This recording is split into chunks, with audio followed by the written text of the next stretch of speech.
You know how the Sumerians built those huge ziggurats reaching up to the sky? Well, they also built down. Underground rooms, spaces dug into the earth, and their writings talk about a place below called the Abzu, the underground waters, where the god Enki lived. What were these underground spaces really for? Hello, I'm really glad you're here tonight. Maybe it's late, maybe you're tired and looking for something interesting to listen to while you drift off. Perfect. We're going to spend the next few hours exploring something genuinely fascinating: the underground spaces the Sumerians built, and what their ancient writings say about them. Here's what makes this so interesting. Archaeologists have simple explanations. Underground rooms were for storage, keeping grain cool, burying the dead, managing water. That all makes sense. It's practical. But the old tablets also talk about the Abzu, the underground waters, as something more, a sacred place, where wisdom was kept, where the god Enki lived. And some people wonder if the ancient texts are describing something real, something physical, not just stories. We're not here to decide who's right. Both views are interesting. We're here to explore what was actually built underground, what the texts actually say, and why people still find this so interesting. Take a breath. Where are you right now? Get comfortable. We've got hours ahead. No rush at all. If this helps you, a like or subscribe would really help others find it when they need it. Thank you.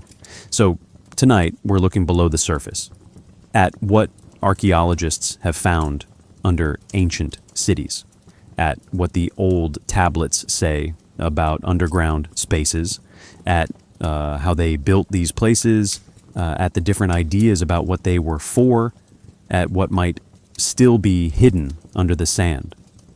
The Sumerians built those famous ziggurats going up into the sky, but they also built down. And what you hide underground, what you keep in the dark and the cool depths, that says something about what was important, about what needed protecting. Underground rooms have been found at Ur, at Eridu, at other ancient sites. Some were clearly for storing grain, some for burying the dead, some we're not quite sure what they were for. And under the desert in Iraq, beneath mounds that haven't been dug up yet, there might be more. Rooms we haven't discovered, spaces that have been dark and quiet for thousands of years. The old tablets talk about going down. Inanna going down to the underworld. Enki living in the Abzu below the earth. But how much of this is just story? How much describes real places? Real rooms where priests actually went? Where rituals actually happened? We might never know for sure. But we can look at what's been found. Read what the tablets say. Think about different possibilities and wonder about it all. Which is maybe better than having all the answers anyway. Let's start with the basics, with the land itself, with why underground spaces mattered so much to people living in Mesopotamia, with the water and the rivers and what it was like to build in that place. Because before we understand what they built below ground, we need to understand the ground itself. The land is flat. Almost perfectly flat. Stand in southern Mesopotamia and you can see for miles in every direction. No hills break the horizon. No mountains rise in the distance. Just earth and sky meeting in a hazy line. And beneath your feet, just a few feet down, water. This is the first thing you need to understand about where the Sumerians built their civilization. The ground is soaked. The water table sits close to the surface. Dig down 6 feet and you hit it. 10 feet and you're definitely in it. This isn't rock like Egypt. This isn't the hard stone that lets you carve deep chambers without worrying about flooding. This is river mud, silt deposited over millions of years. soft earth, wet earth, earth that wants to turn back into marsh. Long before any humans settled here, long before cities or writing or kings, this was the edge of the Persian Gulf. The sea came much farther inland then, during the ice ages, when so much water was locked in glaciers. The Gulf was smaller, but as the ice melted, as the planet warmed, the waters rose, crept northward, flooded the river valleys, and even when the sea stopped rising, even when it settled into roughly where it is today, this land remained waterlogged, saturated, the Tigris and Euphrates dumping their loads of silt, building up the delta, creating land that was neither quite water nor quite solid ground. Perhaps that's why the Sumerians thought about water so much, why their texts are full of references to floods and rivers and the waters below. It wasn't abstract theology, it was daily reality. You couldn't ignore water in Mesopotamia. It surrounded you, threatened you, sustained you. Everything depended on managing it. The rivers flood. That's their nature. Every spring, when snow melts in the mountains far to the north in what's now Turkey and Iran, the rivers swell. They overflow their banks, spread across the flat plain, leave behind rich silt when they recede. This flooding made agriculture possible, made civilization possible, but it also made life dangerous, unpredictable. One year the flood might be gentle. The next year it might wash away everything you've built. And beneath all of this, beneath the surface floods and the river channels and the marshes, there's the aquifer, underground water, sweet water, not salty like the Gulf. It flows through the porous soil, collects in underground reservoirs, feeds springs where it bubbles up naturally. This underground water is stable, reliable. Even when the rivers run low, even during droughts, the water below remains. You can dig a well and find it, count on it, trust it in ways you can't trust the rivers above. Imagine living here 5,000 years ago, the air thick with moisture, the smell of wet earth and growing plants, the sound of water everywhere, rivers flowing, marshes rustling with reeds, frogs calling at night, the horizon shimmering in the heat, the sky huge and overwhelming because the land is so flat. Nothing to block your view of the stars at night. Nothing between you and heaven except air. When you build here, you have to think about water constantly. Your houses need to be above flood level.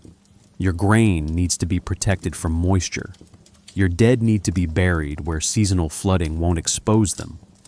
And if you want to store anything for more than a season, if you want to keep it cool in the brutal summer heat, you need to think about going down, underground, where it's cooler, where the earth itself protects things, where the steady temperature of the underground water keeps everything from spoiling. But going underground here isn't easy. It's not like digging a cave into a hillside.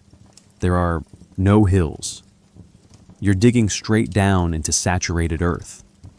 You need to understand how water moves through soil, how to keep it from flooding your chamber, how to waterproof walls made of mud brick, how to create drainage, how to ventilate so you don't suffocate in an enclosed space below the surface. It requires knowledge, skill, planning. The Sumerians figured it out. We know they did because we found their underground chambers. But it took time, took generations of learning, of trial and error, of understanding this particular earth and how to work with it rather than against it. The stars above offer no help with these earthly problems. They wheel through their patterns, patient and unchanging. The same stars that had watched this land when it was shallow sea. The same stars that watched the ice melt and the waters rise. The same stars that would watch cities rise and fall and rise again. But the stars don't teach you how to dig in wet earth, how to keep water out while you're surrounded by it. That knowledge comes from the ground itself, from paying attention, from remembering what works and what doesn't.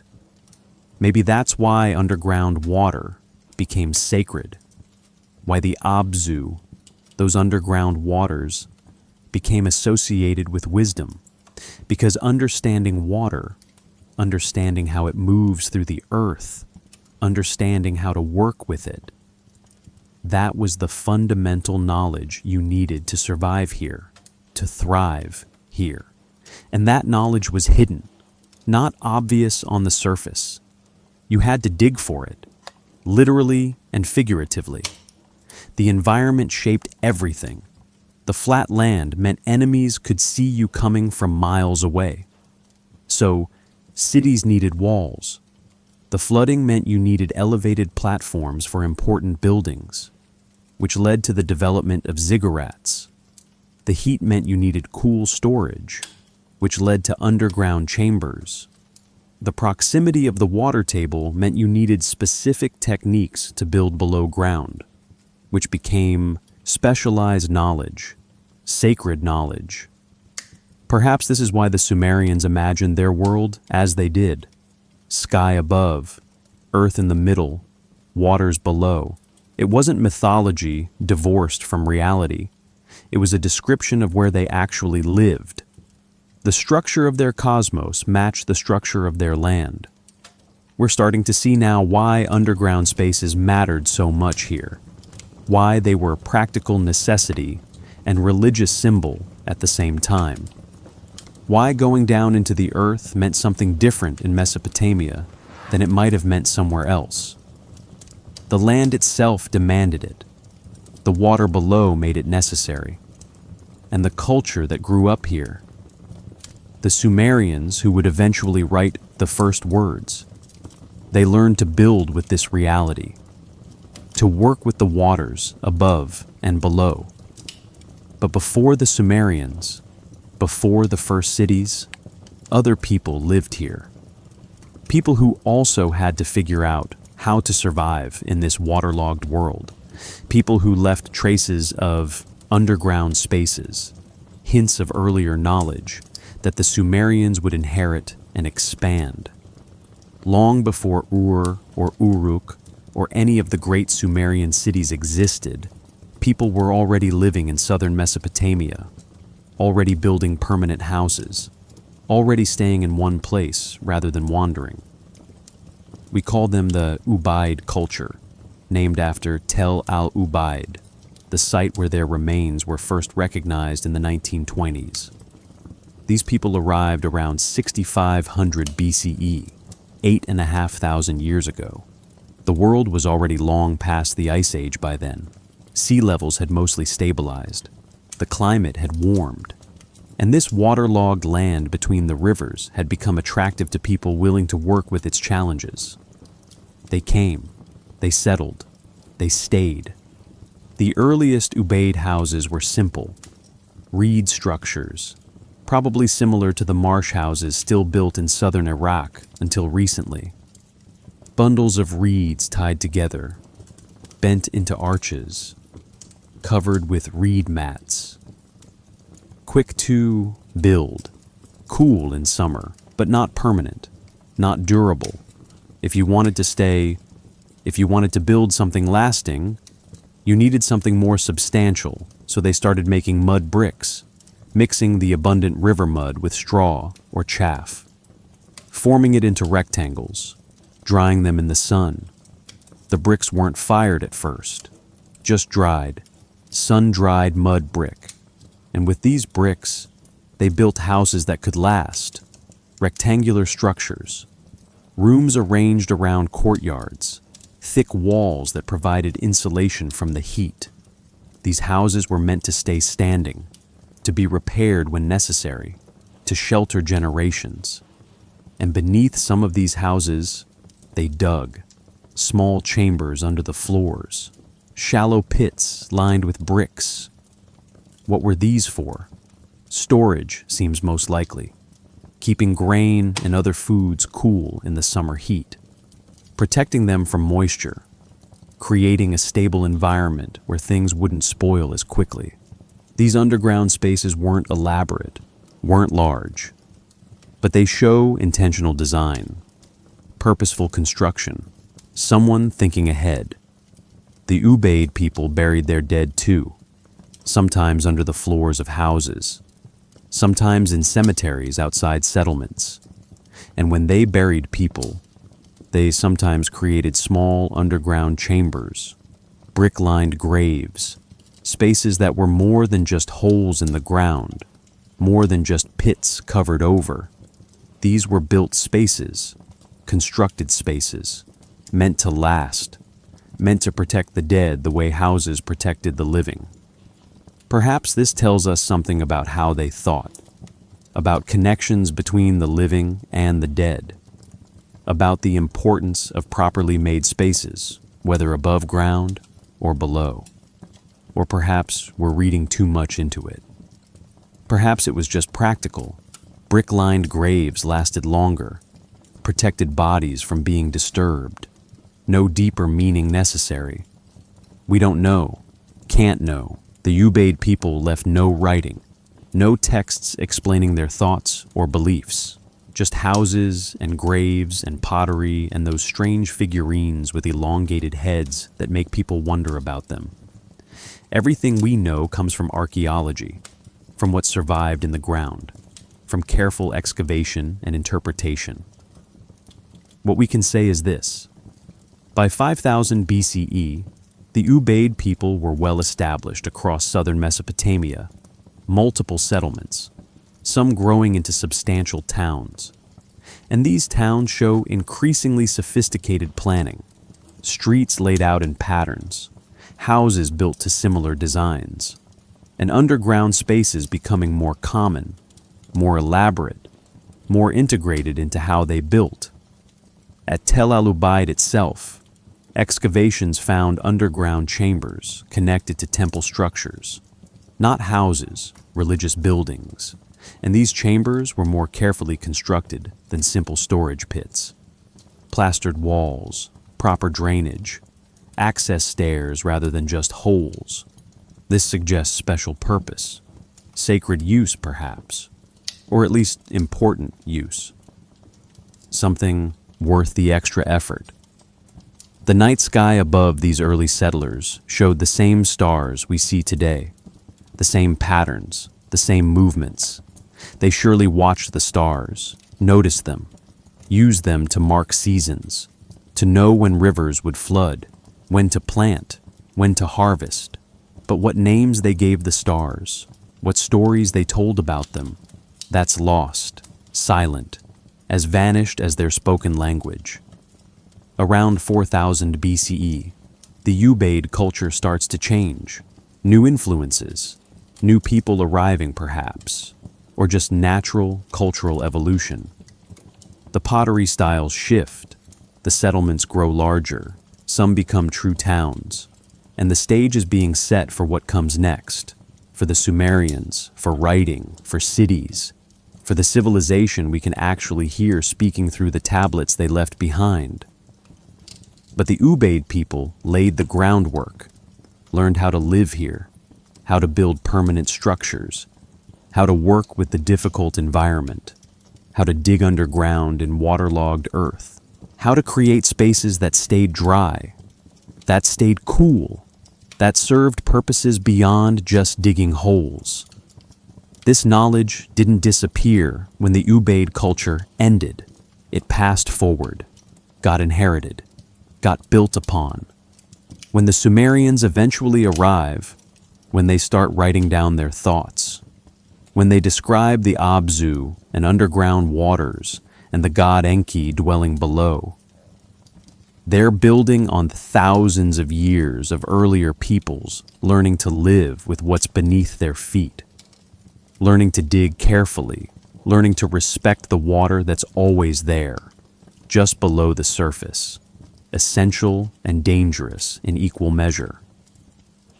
We're moving forward in time now, getting closer to the period when writing appears, when the silent archaeological record suddenly gains voice, when we can start to hear what people actually thought about underground spaces, what they believed, what they said, what they wrote down carefully on clay tablets that would survive millennia in the earth. They described, when the Sumerians finally start writing things down, when the first clay tablets appear around 3200 BCE, one of the words that appears repeatedly is Abzu, sometimes written as Apsu, sometimes with slight variations, but always meaning the same thing: the underground sweet water, the depths below. This isn't just a word, it's a whole concept, a way of understanding the world. The Sumerians looked at their landscape and saw three levels: sky above, the domain of An, the heaven god, earth in the middle, where humans and animals lived, and below, beneath everything, the Abzu, the underground ocean of fresh water. Was this mythological, or was it describing something real? The answer seems to be both. And that's what makes it so interesting. Because the Abzu was absolutely real in one sense, the aquifer beneath Mesopotamia, the underground water that fed springs and wells, that was a physical reality. You could dig down and find it. You could see it, bubbling up at Eridu, where fresh water springs rose from the ground. You could taste it. It was sweet water, not salty like the Gulf. Fresh water, life-giving water, coming from below. But in Sumerian thought, this physical reality was also cosmic, divine, sacred. The Abzu wasn't just groundwater, it was the dwelling place of Enki, the god of wisdom, the god of magic, the god who knew secrets. And in the Abzu, Enki kept the Me, those cosmic principles we talked about before, the fundamental laws that governed reality, all stored below, hidden in the depths, in the underground waters. The tablets describe Enki's temple, the Abzu, the house of the Abzu.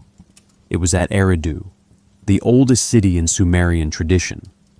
And Eridu sits right where fresh water springs rise from the ground, where you can see the Abzu emerging, where underground and surface meet. This isn't coincidence. The temple was built there precisely because of those springs, because that's where the physical Abzu was visible, accessible, where the cosmic and earthly connected. Imagine being a Sumerian priest at Eridu. You perform rituals at the temple. You descend steps into chambers below ground level, and you can hear water flowing somewhere beneath you, feeding the springs outside. The sound of the Abzu, the physical presence of what your texts describe as divine realm. How do you separate the two? Why would you? The underground water is there. The god is said to dwell in underground water. Therefore, the god is there. In the springs, in the aquifer, in the Abzu, that's both place and principle. The texts describe Enki dwelling in the Abzu in remarkably physical terms. He has a palace there, rooms, furnishings. He sleeps there, eats there, receives visitors. It's described as an actual place you could go to, if you were divine, if you could breathe underwater, if you could enter the realm below. The language isn't vague or abstract. It's specific, concrete, place-based. Other texts talk about ritual purification using water from the Abzu, water drawn from the underground sources, brought up from wells. This water had special properties, came from the divine realm, carried Enki's essence. Using it in rituals wasn't just symbolic, it was literally using water from the Abzu, from below, from the dwelling of the god. Perhaps this seems strange to us, mixing the physical and spiritual so thoroughly. But maybe the Sumerians didn't see them as separate. Maybe for them, the underground water was inherently sacred, because water itself was life, because fresh water in a hot, dry land meant survival, because understanding how water moved underground, how to dig wells, how to maintain springs, that was the most important knowledge anyone could have. Divine knowledge, wisdom, Enki's domain. The stars above told you when seasons changed, when to plant, when to harvest, but the water below, that told you where to live, where to build, whether your city would thrive or fail.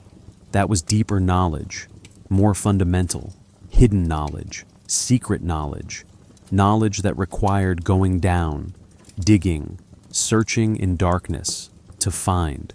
At night, when Sumerian priests looked up at the stars from the ziggurat tops, they saw one cosmos, ordered, predictable. The stars moved in patterns anyone could learn. But when those same priests descended into underground chambers, when they drew water from deep wells, when they conducted rituals in spaces below ground, they were accessing different knowledge, secret knowledge, Enki's knowledge, the wisdom of the depths. The Abzu in their minds was both real and cosmic, both physical aquifer and divine realm, both the groundwater they depended on and the source of all wisdom and magic. This duality runs through all the texts, through all the descriptions. It's not confusion, it's integration. It's a way of thinking about reality where physical and spiritual are two aspects of the same thing. Modern archaeology tends to separate them, tends to say, well, the Abzu was just the aquifer, and they mythologized it. Or it was a mythological realm they projected onto physical water. But maybe that separation is our problem, not theirs. Maybe for the Sumerians, the Abzu was exactly what they said it was: underground waters, divine realm, Enki's dwelling, all simultaneously true. All the same thing seen from different angles. We're starting to see now how the Sumerians thought about underground spaces, how they connected physical construction with cosmic meaning, how digging down wasn't just practical, it was sacred, how chambers below ground weren't just storage, they were closer to the Abzu, to the source, to the hidden wisdom, how the very act of going underground had religious significance because you were moving toward the divine realm, toward Enki's domain. This understanding, this way of thinking, shaped what they built, why they built it, how they used it, and we're about to look at what actually exists beneath their cities. What's been found, what's been excavated, what evidence remains of how they put these ideas into actual physical form, how they dug into the earth, that wet, difficult earth, and created spaces that connected surface to depth, human to divine, the visible world to the hidden waters below. So what have archaeologists actually found beneath Sumerian cities? What physical evidence exists of underground spaces? It's a fair question, because we can talk about texts all we want, but do the actual remains match what the tablets describe? The answer is yes, sort of. It's complicated. At one of the greatest Sumerian cities, excavations have revealed extensive underground features. Storage rooms dug below ground level, chambers lined with brick, drainage systems to keep water out. These aren't natural spaces.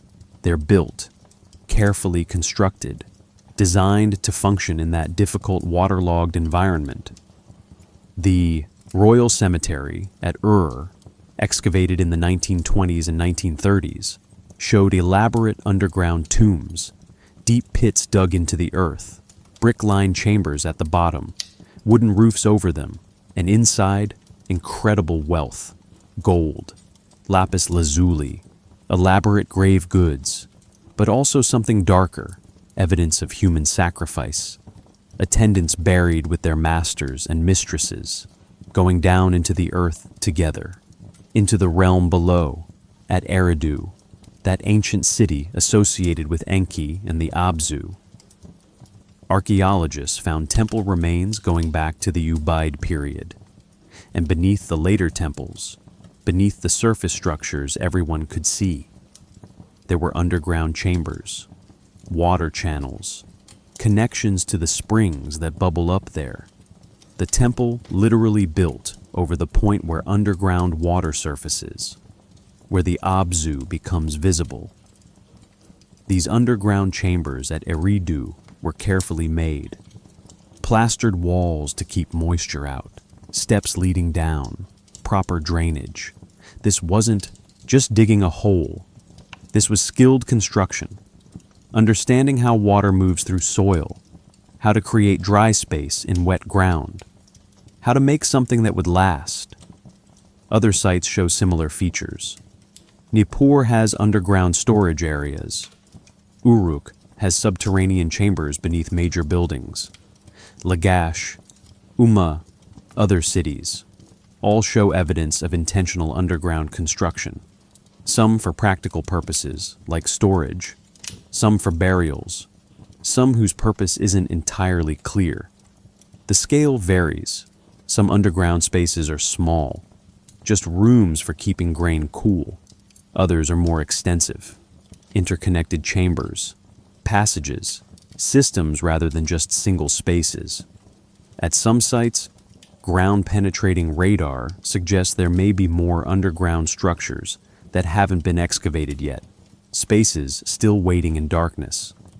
What's striking is the consistency across different cities, across different time periods. The Sumerians kept building underground. It wasn't a one-time thing. It wasn't experimental. It was a regular part of how they built, as normal as building walls or digging wells. Underground spaces were part of the urban plan.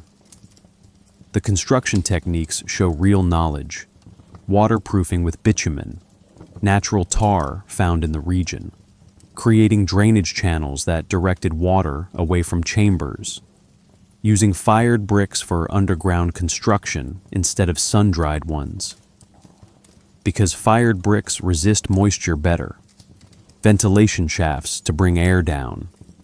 These aren't random choices. They're solutions to specific problems, solutions that worked. Touch a brick from one of these underground chambers, if you visit a museum, and you'll feel how hard it is, how smooth, fired in kilns at high temperature, made to last, made to resist water and time. The Sumerians knew what they were doing.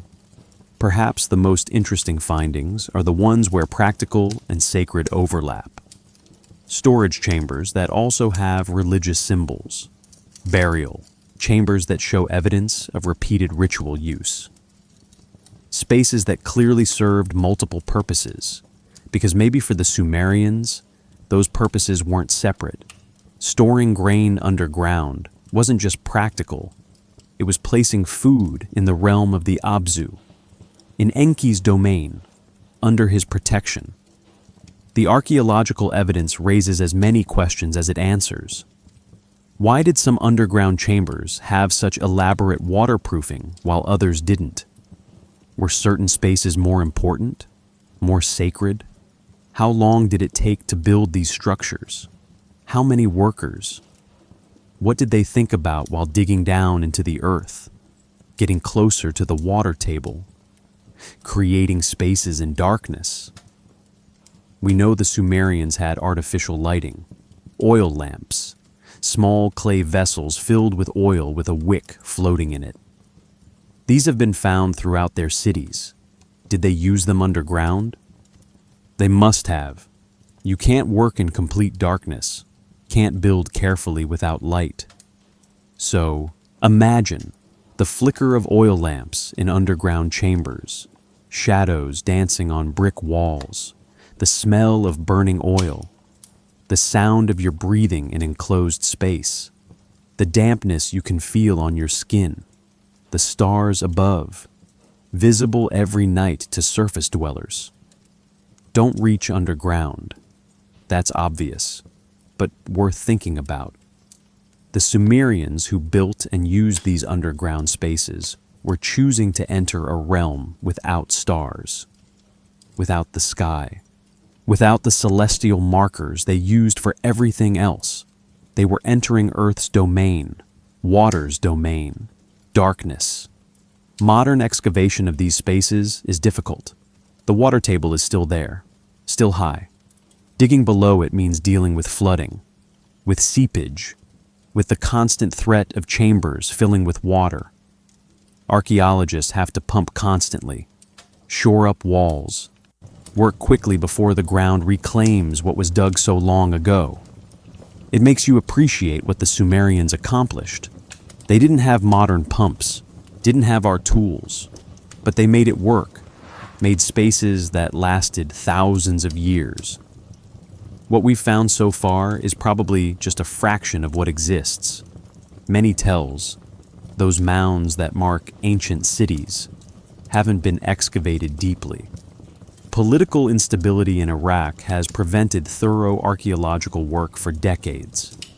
Sites that were partially dug 100 years ago were never fully explored, and underground structures are the hardest to find. They don't show on the surface, don't appear until you dig deep.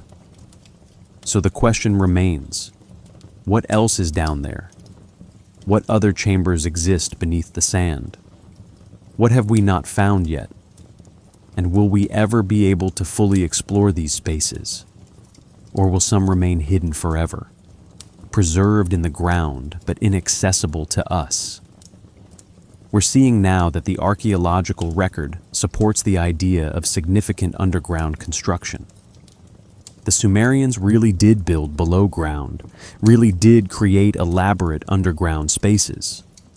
The texts aren't describing pure fantasy, but we're also seeing that archaeology can't answer all our questions, can't tell us exactly how these spaces were used, can't reveal the thoughts and beliefs of the people who built them.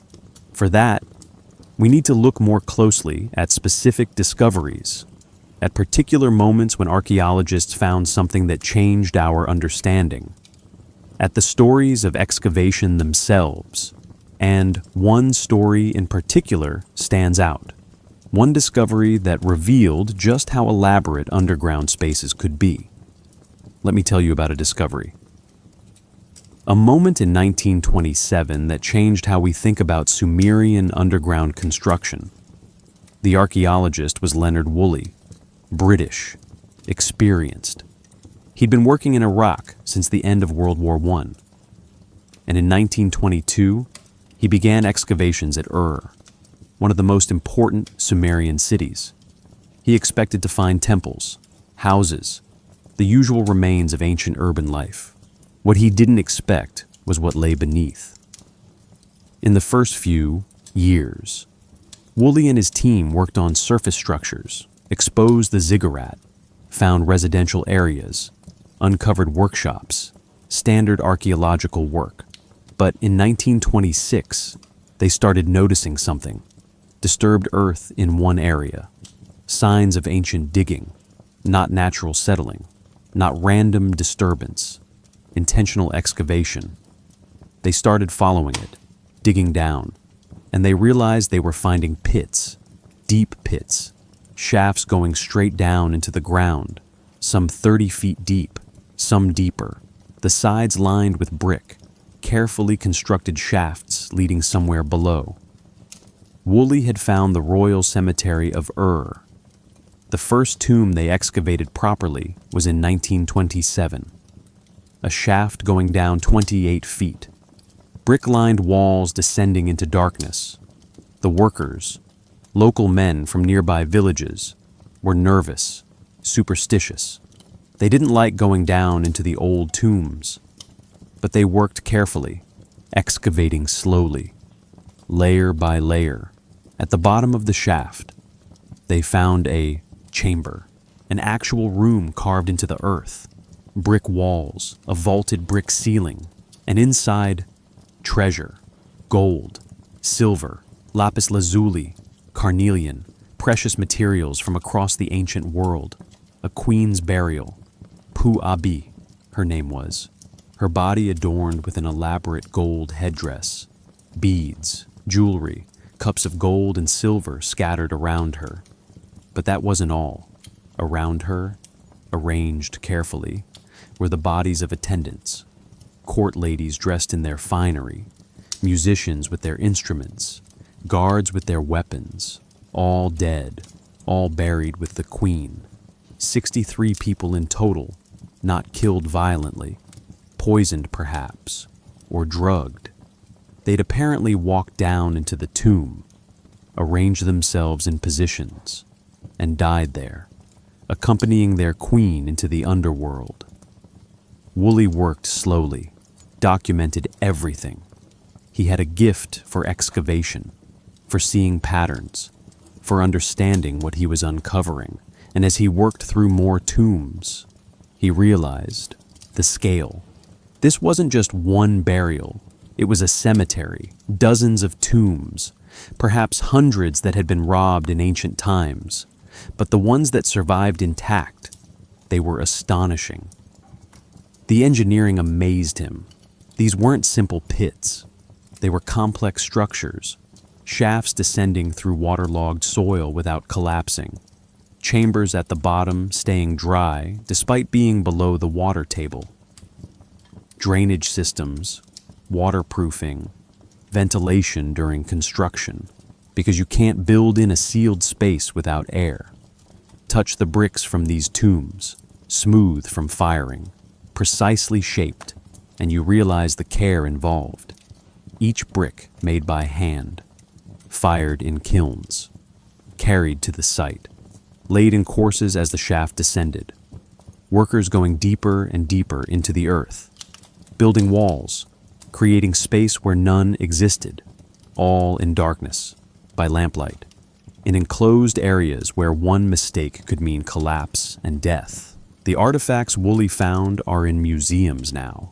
The gold headdress of Pu-Abi, the lyres decorated with bulls' heads, the elaborate game boards, the cylinder seals, all preserved because they were underground, protected from the sun and weather, hidden in the earth for 4,500 years.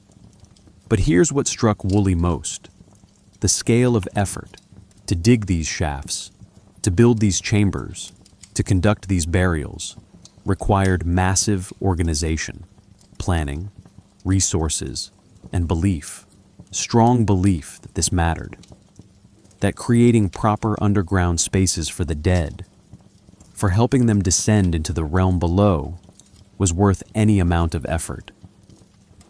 These weren't just practical storage spaces.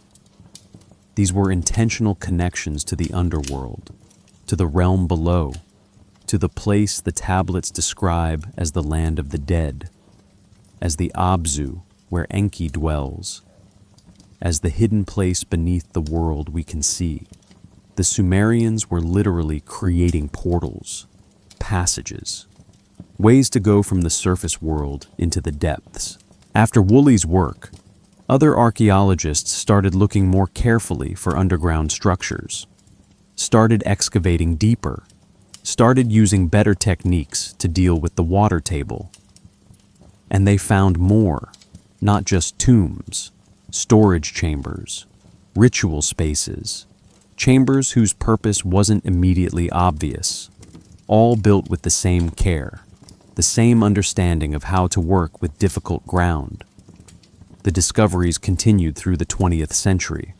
New techniques, ground-penetrating radar, electrical resistivity surveys, revealed structures before excavating them, showed chambers still waiting underground, still unexcavated, still hidden after all these millennia. Woolley died in 1960, but his work at Ur established something crucial.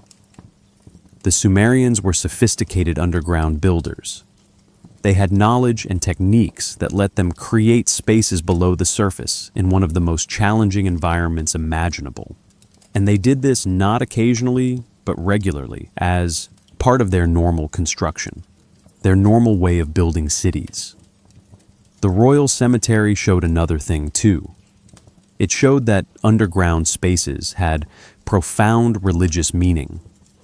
These weren't just practical, they were sacred, important enough to justify elaborate construction, important enough that people would willingly descend into them to die, to accompany their rulers into the realm below.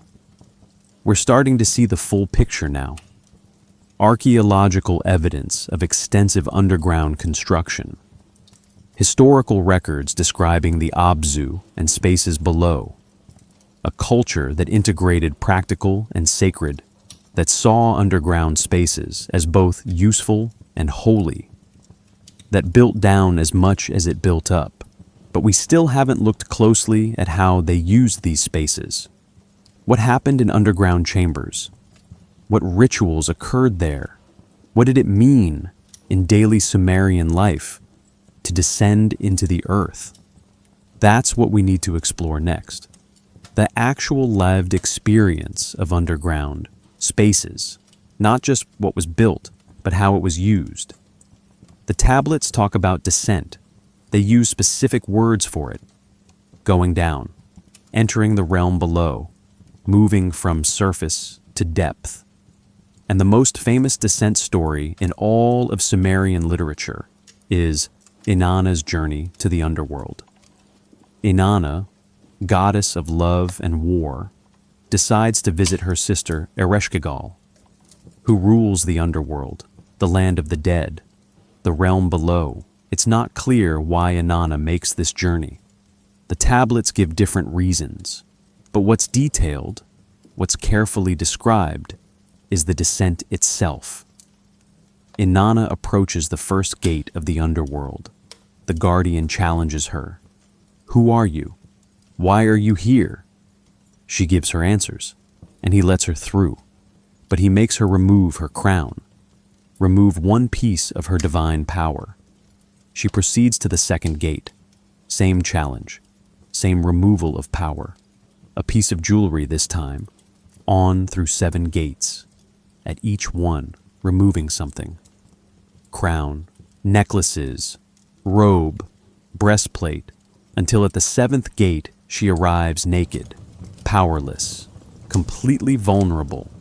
Is this describing an actual place, actual architecture? Some scholars think yes, think it might describe a temple with 7 levels or 7 chambers, where initiates descended, removing ritual clothing at each stage, until they reach the innermost sanctuary naked and purified. A physical journey mirroring a spiritual one. Others see it as purely symbolic, 7 gates representing the 7 planets known in ancient times, the descent through them representing spiritual transformation, death, and rebirth. Nothing to do with actual architecture, just mythological journey. But here's what's interesting. The tablets describe it with architectural detail. Gates, guardians at each gate, specific things removed at specific points. The precision suggests familiarity, like describing a route you've actually walked, a place that actually exists, even if it exists as ritual, space rather than as permanent structure. Other texts describe priests descending to underground chambers to perform rituals. The language used is the same as for Inanna's descent. Going down, entering below, approaching gates or doorways. The physical and mythological seem to use the same vocabulary, suggest the same understanding of what descent means. At temples throughout Sumer, archaeological evidence shows stairs going down from the main sanctuary, leading to chambers below ground level. Sometimes these chambers connect to springs or water channels. Sometimes they're sealed rooms. Sometimes they open into multiple connected spaces, all below the surface, all requiring artificial light, all requiring you to deliberately leave the world of sun and sky and enter a different realm. Imagine being a Sumerian priest tasked with retrieving something from an underground chamber. You light your oil lamp. The flame flickers, barely adequate. You descend the stairs. Cool air rises to meet you, the smell of damp earth. The sound changes, becomes muffled, enclosed. Your lamp casts dancing shadows on brick walls. You reach the bottom. The chamber stretches before you, dim, mysterious. The ceiling low overhead, the weight of earth pressing down.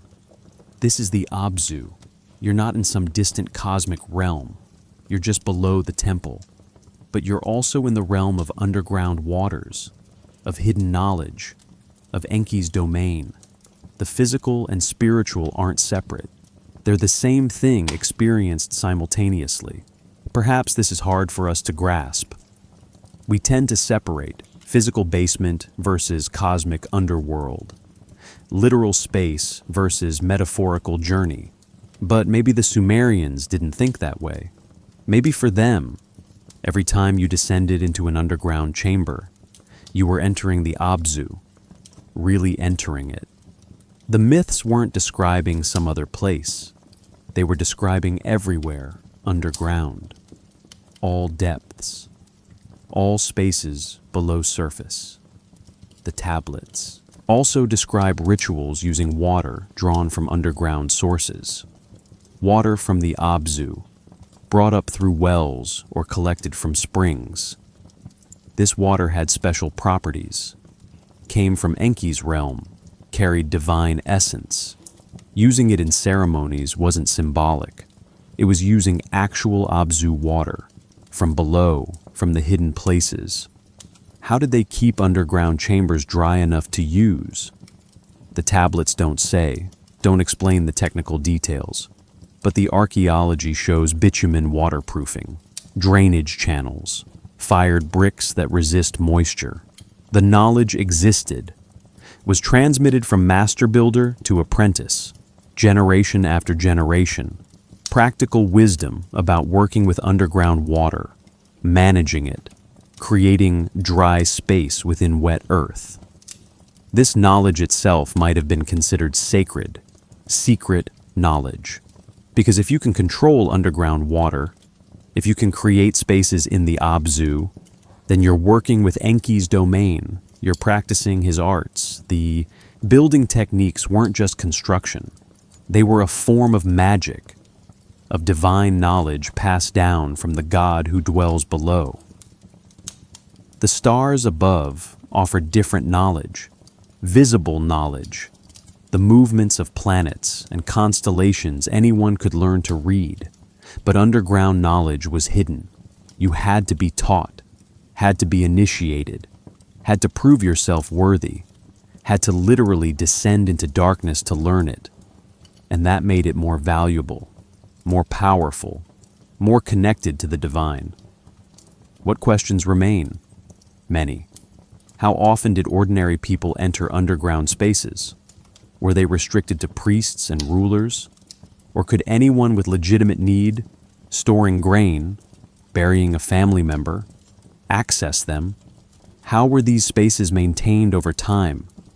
How long did waterproofing last? Did it need regular renewal?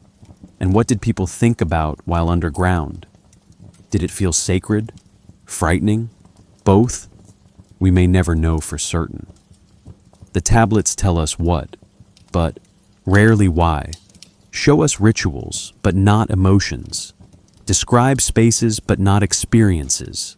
We can infer, can imagine, can make educated guesses. But the inner thoughts of someone descending Sumerian temple stairs 4,000 years ago, those are lost, silent, as dark as the chambers they entered. Yet the evidence is clear. Underground spaces were important, were carefully built, were regularly used, were integrated into both practical life and religious practice. The Sumerians thought about depth, about what lay below, about the realm of underground water. And they didn't just think about it, they built it, created it. made physical spaces that embodied their understanding of the cosmos.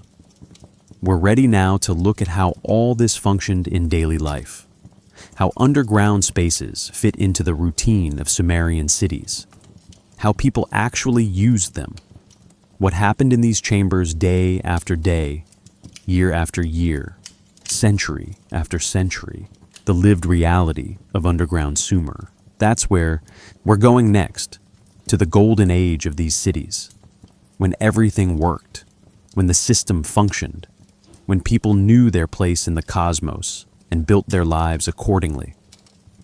Walk with me through ancient Ur on a summer day. The sun is brutal.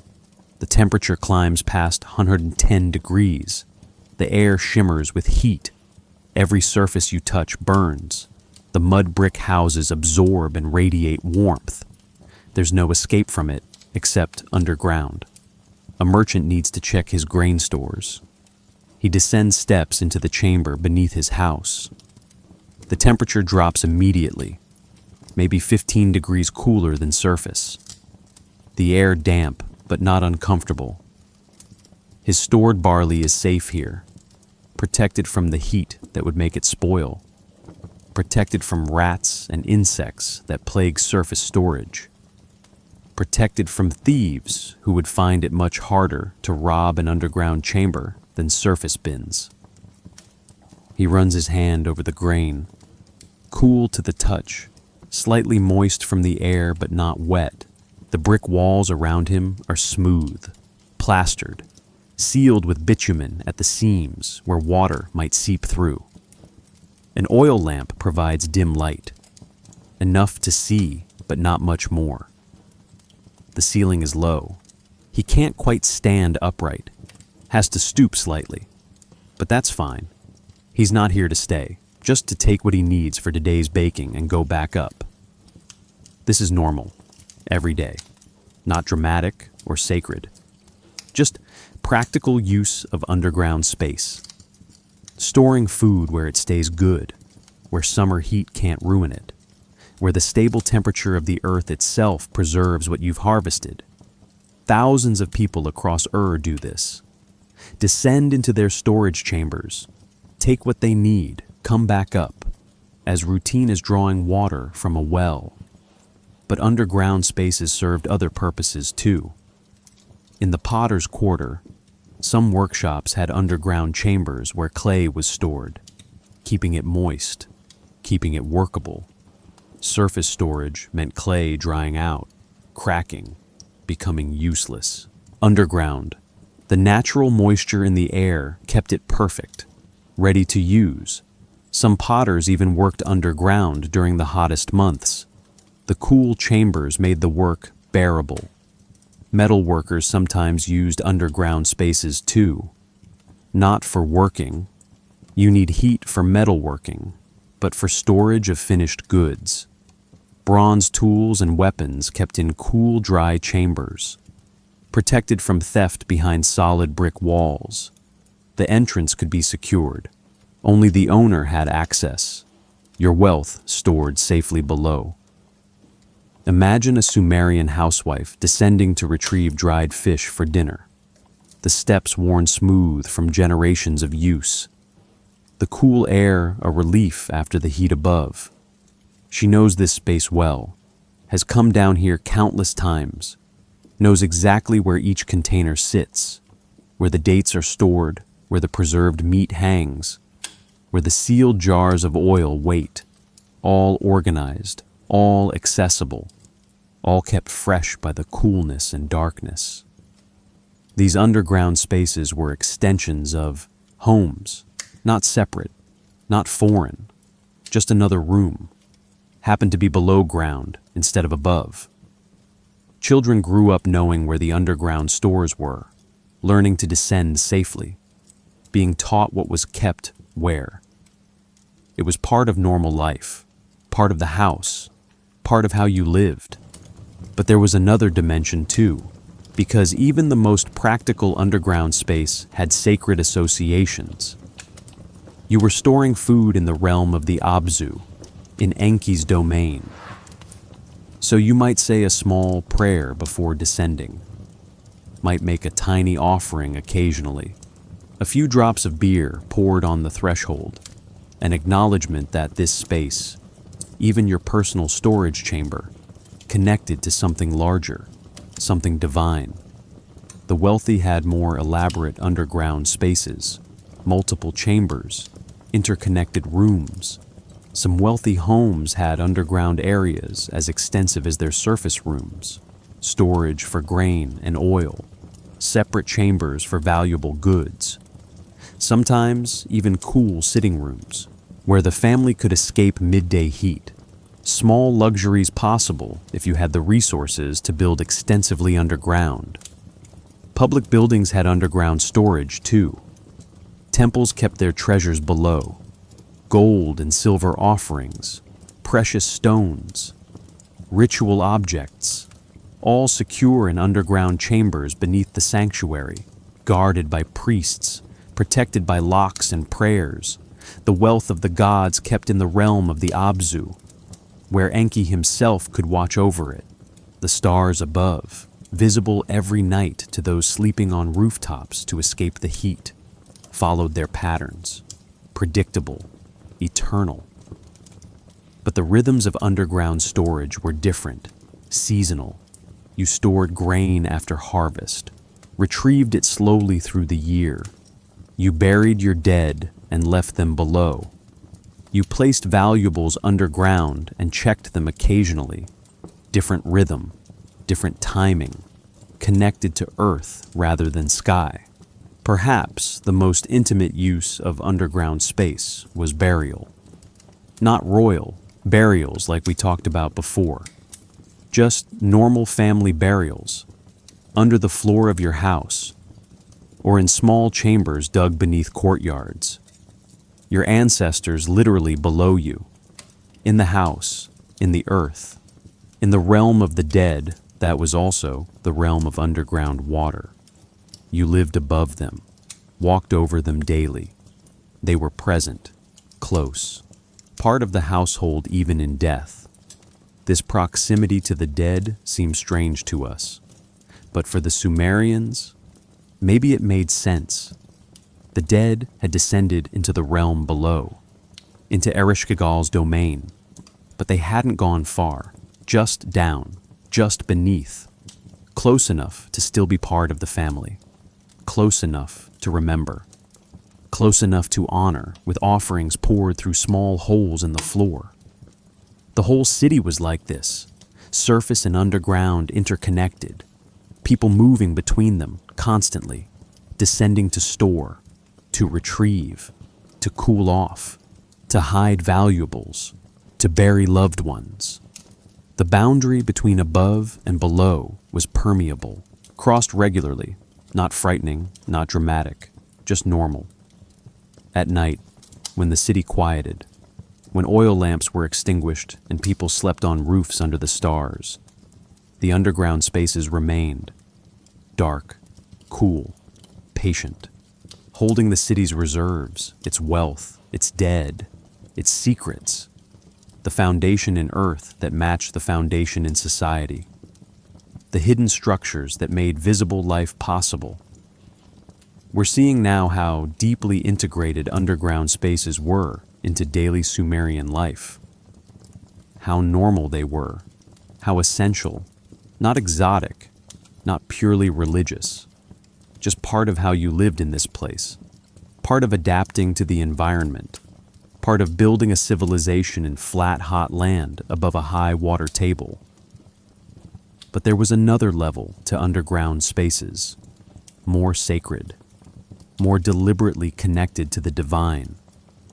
The temple chambers, the ritual spaces, the places where priests descended, not for practical purposes, but for holy ones. That's what we need to explore next. The sacred underground, the chambers where earth and heaven met, where descent had meaning beyond the practical. Let me tell you about a specific place, a specific day, a specific ritual that happened 4,500 years ago. We can't know every detail, but we can reconstruct enough from archaeology and texts to imagine it clearly. The place is Eridu, the oldest city, Enki's city. The temple there is called the Abzu, the house of the Abzu, and beneath the main sanctuary, beneath the ziggurat platform, there are stairs, descending, leading to chambers below. The year is around 2500 BCE, high summer, the heat oppressive. But inside the temple, in the underground chambers, it's cool, dim. The head priest, we'll call him Lugal Abzu, has prepared for this day, a major ritual, annual observance, renewing the connection between temple and the Abzu below. He begins at dawn, purifies himself with water from the sacred spring. The spring where underground water surfaces, naturally, where you can see the Abzu emerging from earth. He puts on special robes, white linen, simple, no elaborate decoration for this ritual.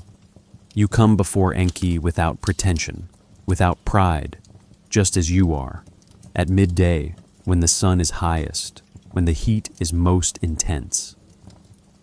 Lugal Abzu enters the temple, not the public areas, the inner sanctum, where only senior priests can go. His assistants follow, 3 younger priests, all purified, all properly dressed, all carrying what's needed. They light oil lamps, small clay vessels filled with sesame oil, the wicks made from twisted plant fibers. The light is warm, flickering, barely adequate, but it's all they need. They've done this before, know the way, could probably navigate by feel if necessary. The stairs begin at the back of the sanctuary, descending from the main temple floor. The steps are worn smooth from centuries of use. How many priests have walked this way? How many feet have polished these bricks? The thought occurs to Lugal Abzu, but doesn't distract him.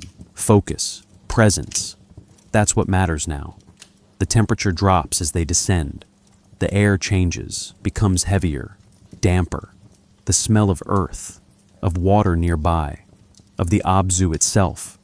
The walls around them are plastered brick, smooth, cool to the touch. The lamplight creates shadows that dance with their movement, makes the walls seem alive, moving. At the bottom, perhaps 15 feet below ground level, the stairs open into a chamber, not large, maybe 12 feet square. The ceiling low. You can reach up and touch it easily. But it's carefully made, corbelled brick ceiling, arched to distribute weight. Plastered walls sealed with bitumen. A drain in one corner where any water that seeps in can run off. The floor slightly sloped to encourage drainage. In the center of the chamber, set into the floor, is a circular opening, a well shaft, descending deeper still. This is the heart of it, the point where temple connects directly to the underground water, to the Abzu, to Enki's realm. Lugal Abzu kneels beside the well. His assistants arrange themselves around the chamber. One holds the main lamp high, providing light. Another prepares a basin of water drawn earlier from the sacred spring. The third, the youngest, holds a clay tablet. The words of the ritual written in cuneiform. The tablet is read aloud. The words echo in the enclosed space. Prayers to Enki, acknowledgement of his wisdom, request for his blessing on the temple, on the city, on the coming year. The voice sounds different down here, enclosed, absorbed by brick walls, not carrying far, intimate, as if the words are meant only for the immediate space, for whoever, whatever, dwells here in the depth.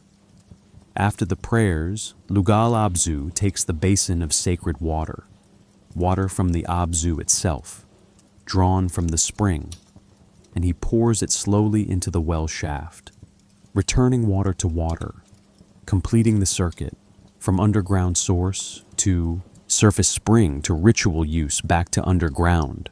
The cycle, the connection, the reminder that all water comes from the Abzu, belongs to the Abzu, returns to the Abzu. The sound of water falling into the well is clear in the silence, splashing, echoing, then quiet again. Lugal Abzu whispers a final prayer, personal, not on the tablet, just between him and Enki, asking for wisdom, for guidance, for understanding of the mysteries that remain hidden even to senior priests. They don't stay long. The ritual is complete. They ascend, back up the worn stairs, back to the main temple, back to the surface world where the sun still blazes. The chamber below returns to darkness, to cool silence, to waiting for the next ritual, the next descent, the next connection. What did this ritual accomplish? Practically nothing. Pouring water into a well shaft doesn't change anything physical, but spiritually, religiously, culturally, it meant everything. It maintained the relationship between temple and Abzu, between city and the realm below, between human priests and the god of wisdom who dwells in depths. This ritual, or something like it, happened annually for centuries. Different priests, different years, but the same pattern, the same descent, the same chamber, the same well shaft, the same acknowledgement that beneath the visible temple, beneath the surface world, there's another level, another realm, and maintaining connection to it matters. The temple above was impressive. Ziggurat platforms rising toward heaven, courtyards and sanctuaries, places for public worship. But the temple below, the underground chambers, that's where the deepest mysteries dwelt, where knowledge was hidden, where only the initiated could go, where darkness was not absence of light, but presence of mystery. Touch the bricks of this chamber today. If you could visit Eridu, if archaeologists allowed access, and you'd feel the same smoothness Lugal Abzu felt. The same cool surface, the same careful construction, preserved by being underground, protected by earth and darkness and the dry climate of southern Iraq. The stars above never entered this chamber, never illuminated it. This was a place apart from celestial order, apart from the sky realm wherein ruled. This was Enki's place, Earth's place, the realm of underground water and hidden wisdom. And the priests who descended here knew they were leaving one kind of divine presence to enter another, both real, both sacred, but different, fundamentally different. We're beginning to understand now why underground spaces mattered so much to the Sumerians. They weren't just practical, they weren't just storage, they were portals, connections, ways to access the Abzu, to enter Enki's realm, to participate in the hidden mysteries. Every underground chamber, from the humblest storage space beneath a house to the most sacred temple well, connected to this larger understanding, this larger cosmology. But we haven't yet looked at what made this possible. The engineering, the technical knowledge, the skills required to build underground in Mesopotamia. That's not mystical, that's practical, and it's just as important as the religious meanings, because without the technical ability, without understanding how to work with underground water, none of this could have existed. The sacred depended on the practical. The divine required the earthly. That's what we need to explore next. There's something the tablets say repeatedly. Knowledge comes from below. Wisdom dwells in depths. Enki, god of wisdom, lives in the Abzu. When you want to learn secrets, hidden things, you descend, you go down, you enter the realm below. This isn't just poetic language.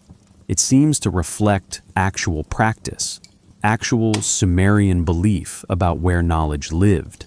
And perhaps there's logic to it. Perhaps it made sense within their world. Think about what knowledge meant to them. The really important knowledge, not how to grind grain or weave cloth. That was everyday skill. What mattered was deeper knowledge. How to read cuneiform, how to calculate, how to track stars, how to perform rituals properly, how to build, how to cure disease, how to interpret omens.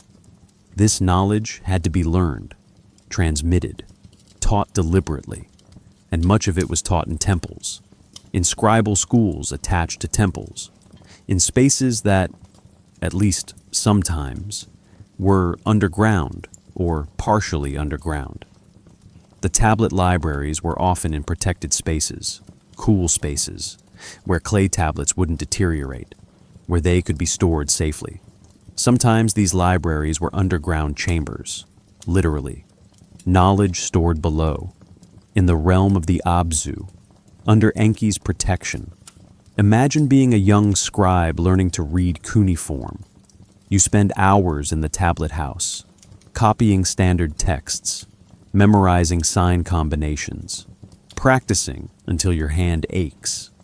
And the tablet house might be partly underground, cool, protected from sun, quiet, separate from the busy city above, a place for concentration, for study, for accessing the wisdom of previous generations recorded on clay.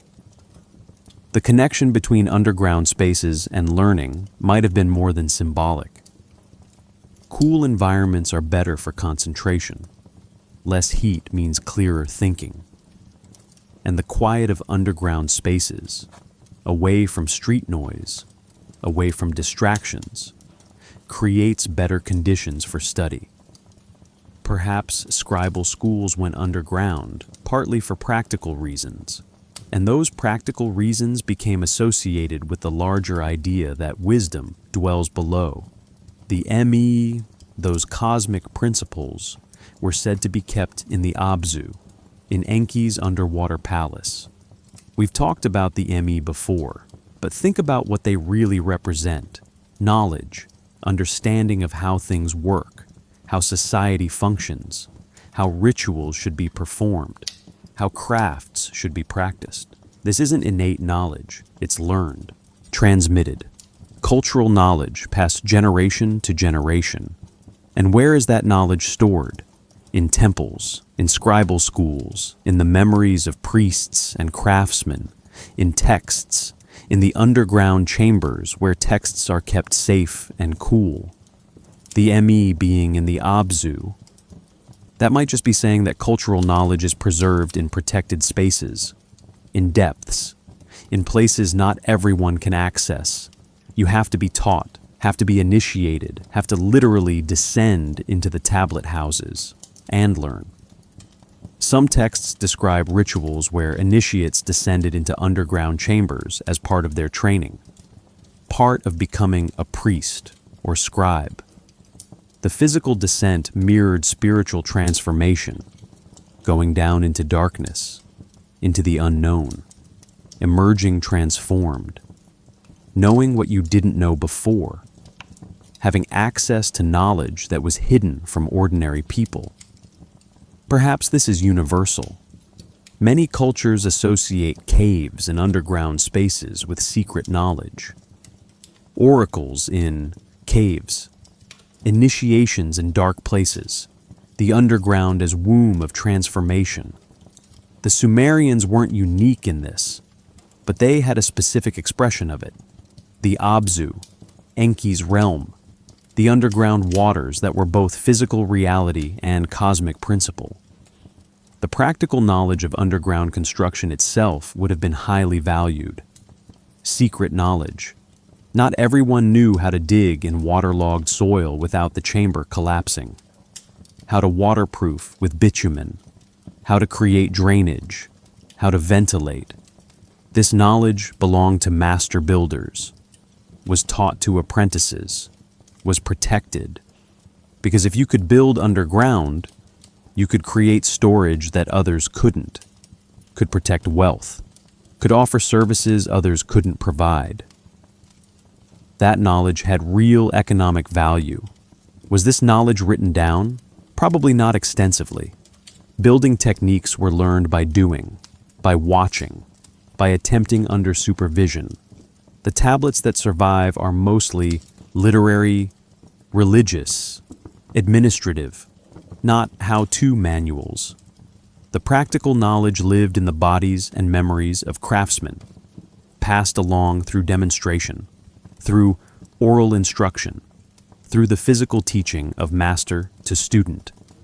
This makes it a kind of underground knowledge in double sense. Knowledge about building underground, and knowledge that wasn't written, wasn't in public texts, wasn't accessible to just anyone. Hidden knowledge, secret knowledge, the kind of knowledge Enki was said to possess and guard. The stars above taught different lessons, celestial knowledge. Anyone could look up and see patterns, learn constellations, track the moon's phases. That knowledge was visible, public, accessible. But underground knowledge was hidden by definition. You couldn't see underground water from the surface. Couldn't know what chambers existed below unless you were told. Couldn't learn building techniques without someone teaching you. That hiddenness made it powerful, made it valuable, made it divine. Perhaps there's another dimension too. The Sumerians knew they lived in a young civilization, knew there were older peoples before them. The Ubaid culture, earlier settlers, and those earlier peoples had underground knowledge, had figured out how to work with this difficult land. The Sumerians inherited that knowledge, built on it, expanded it, but they didn't invent it from nothing.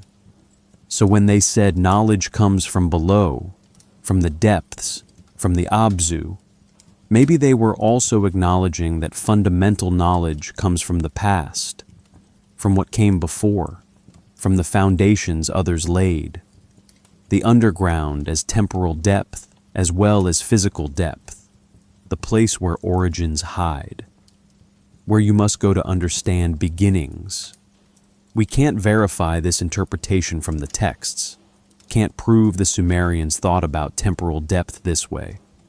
But it's interesting to consider the relationship between underground space, ancient knowledge, inherited wisdom, foundational understanding, all connected, all dwelling in the Abzu, in Enki's realm, in the place below surface reality where deeper truths wait.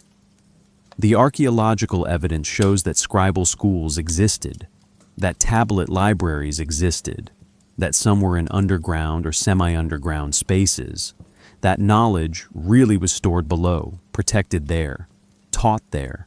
The physical reality supports the mythological framework, makes it less abstract, more grounded, and maybe that's the key.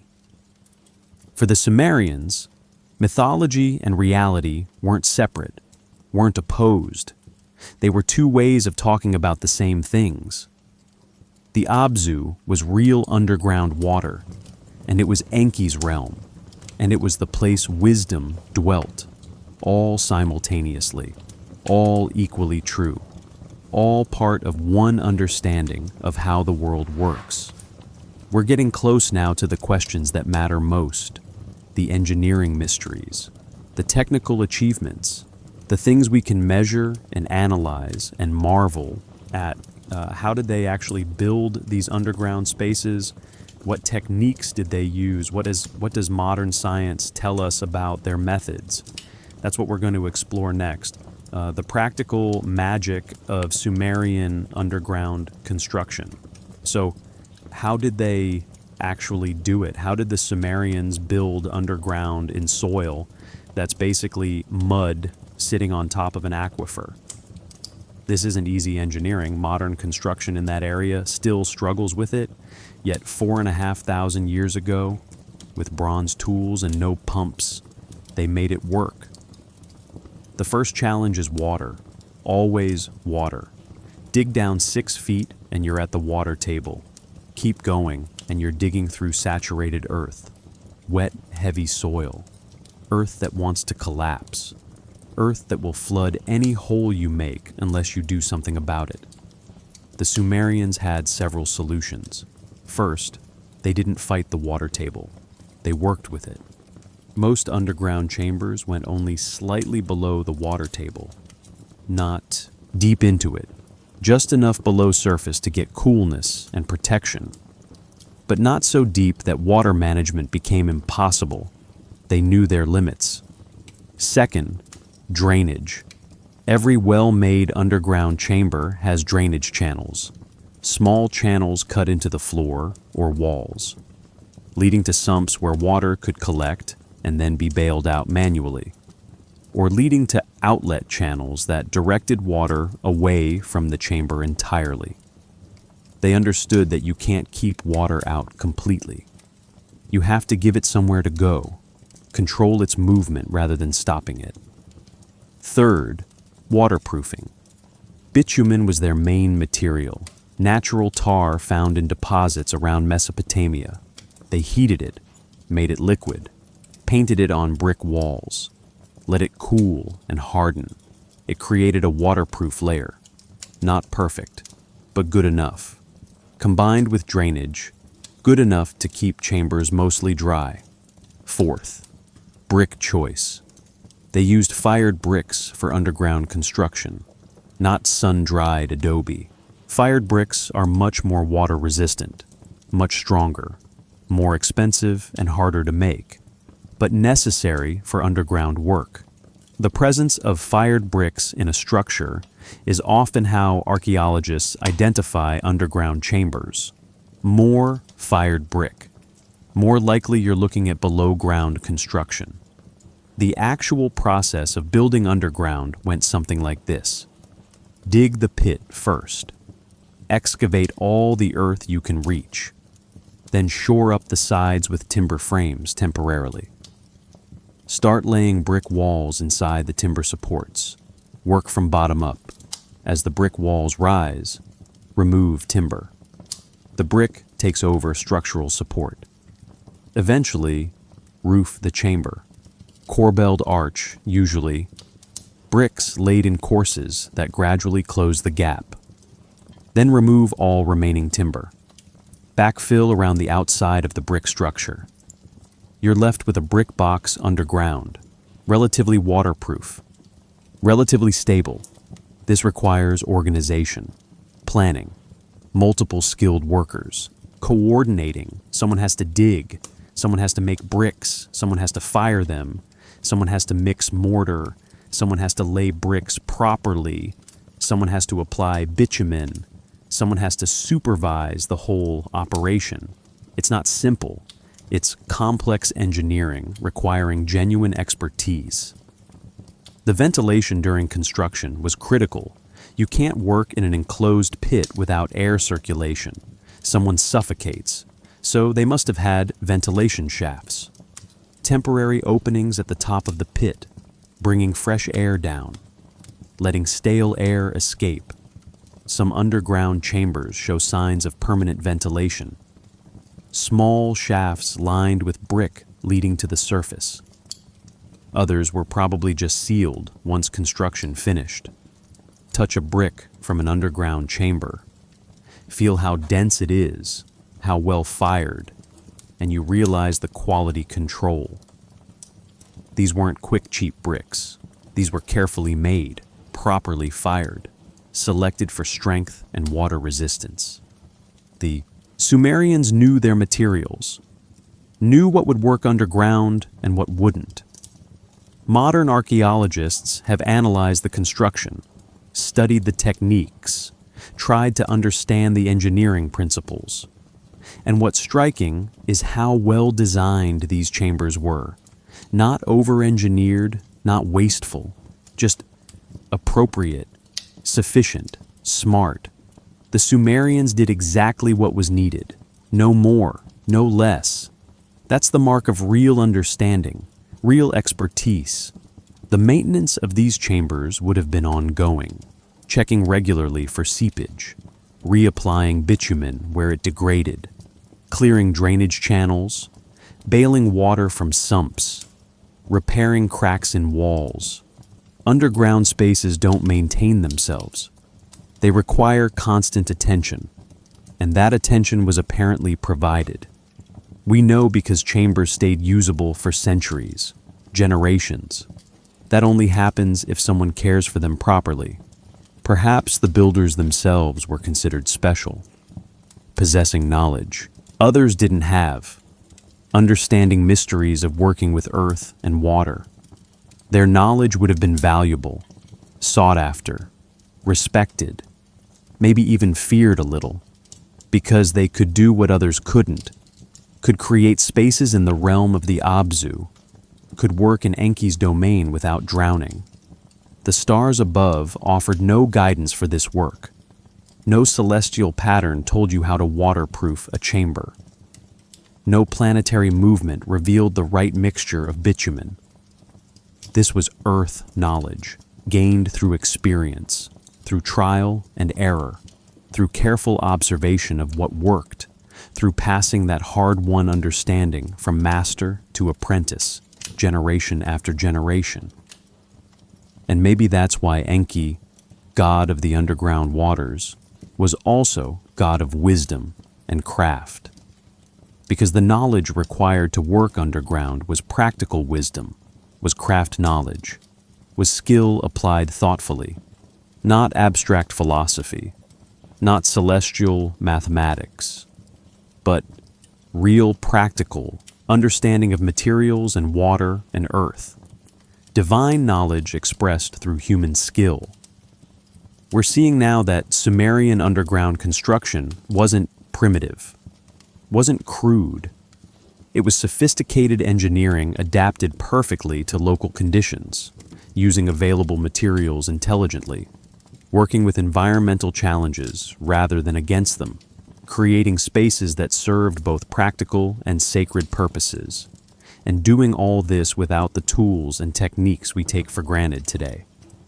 This achievement deserves respect, deserves recognition, not as ancient astronaut technology, not as lost super science, but as human ingenuity, human skill, human understanding developed through patience and practice and generations of accumulated knowledge.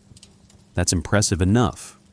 More impressive, perhaps, than any alternative explanation, because it's real.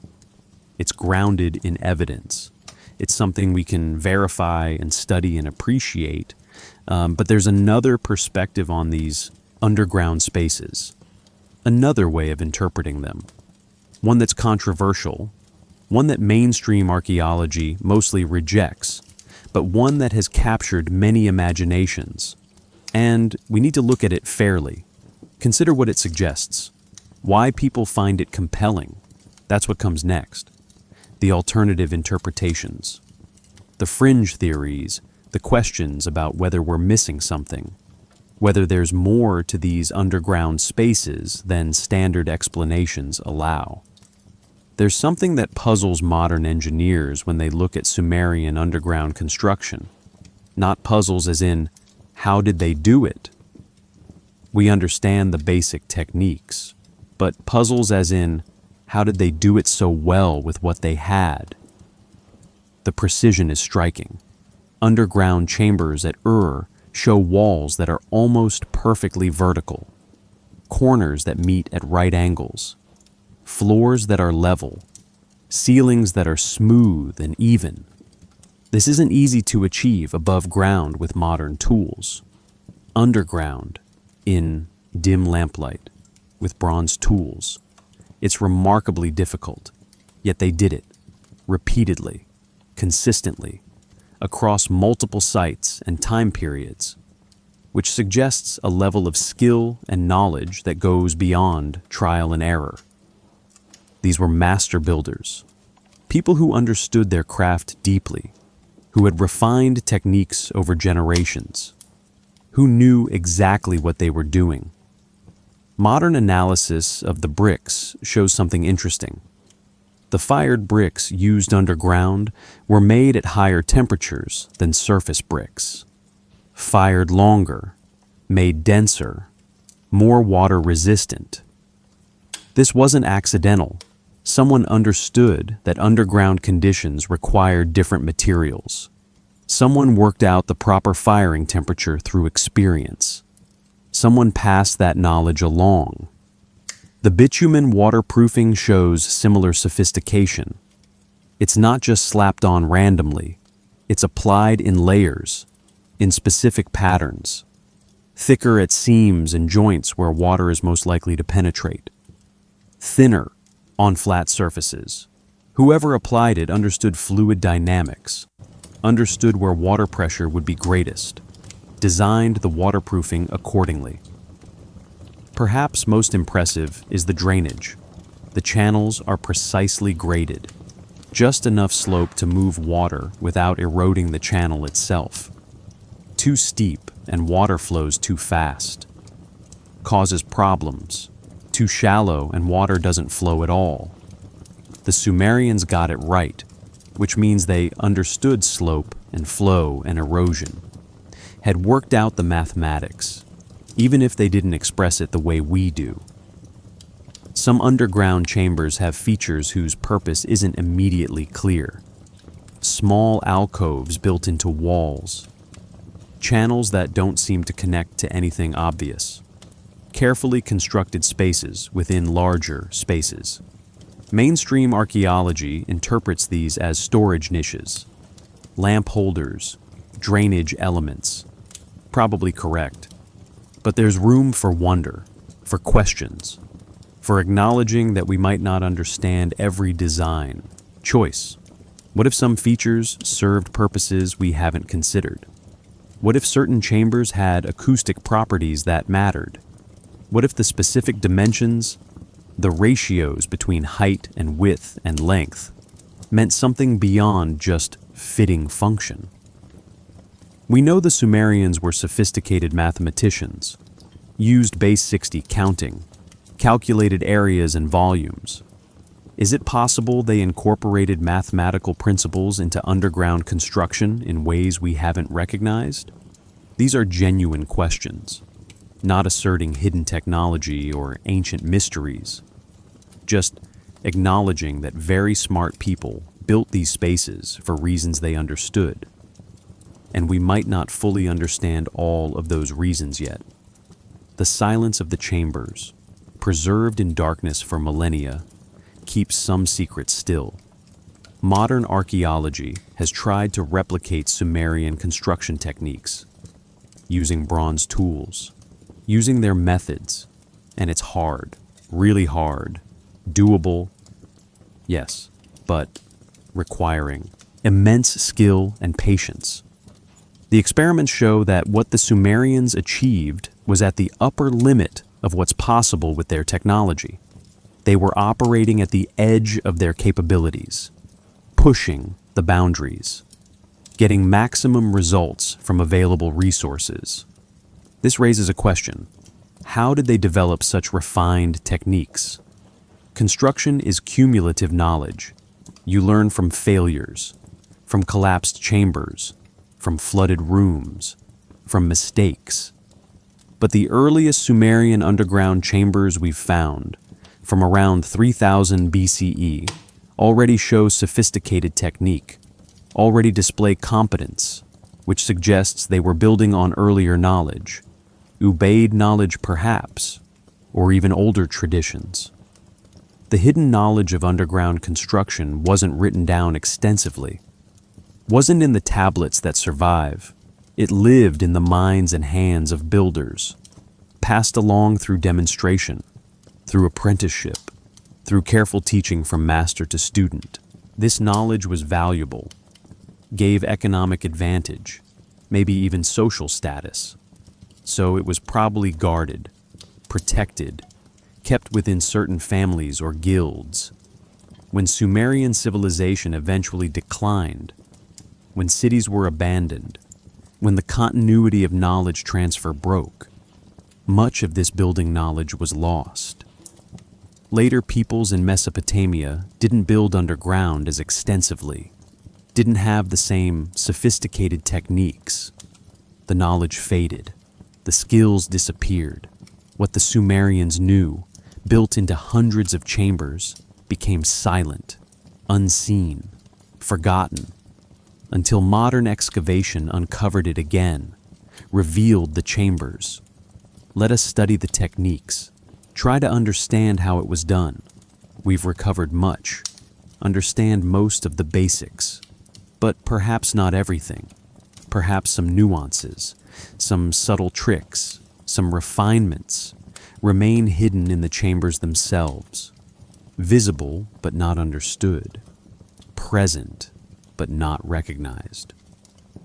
The stars above these ancient construction sites saw workers descending into pits, saw bricks being lowered, saw chambers taking shape below ground, but the stars kept no record, offered no explanation, just witnessed silently as humans worked out how to create spaces where no space existed, how to make dry chambers in wet earth, how to build downward as skillfully as they built upward.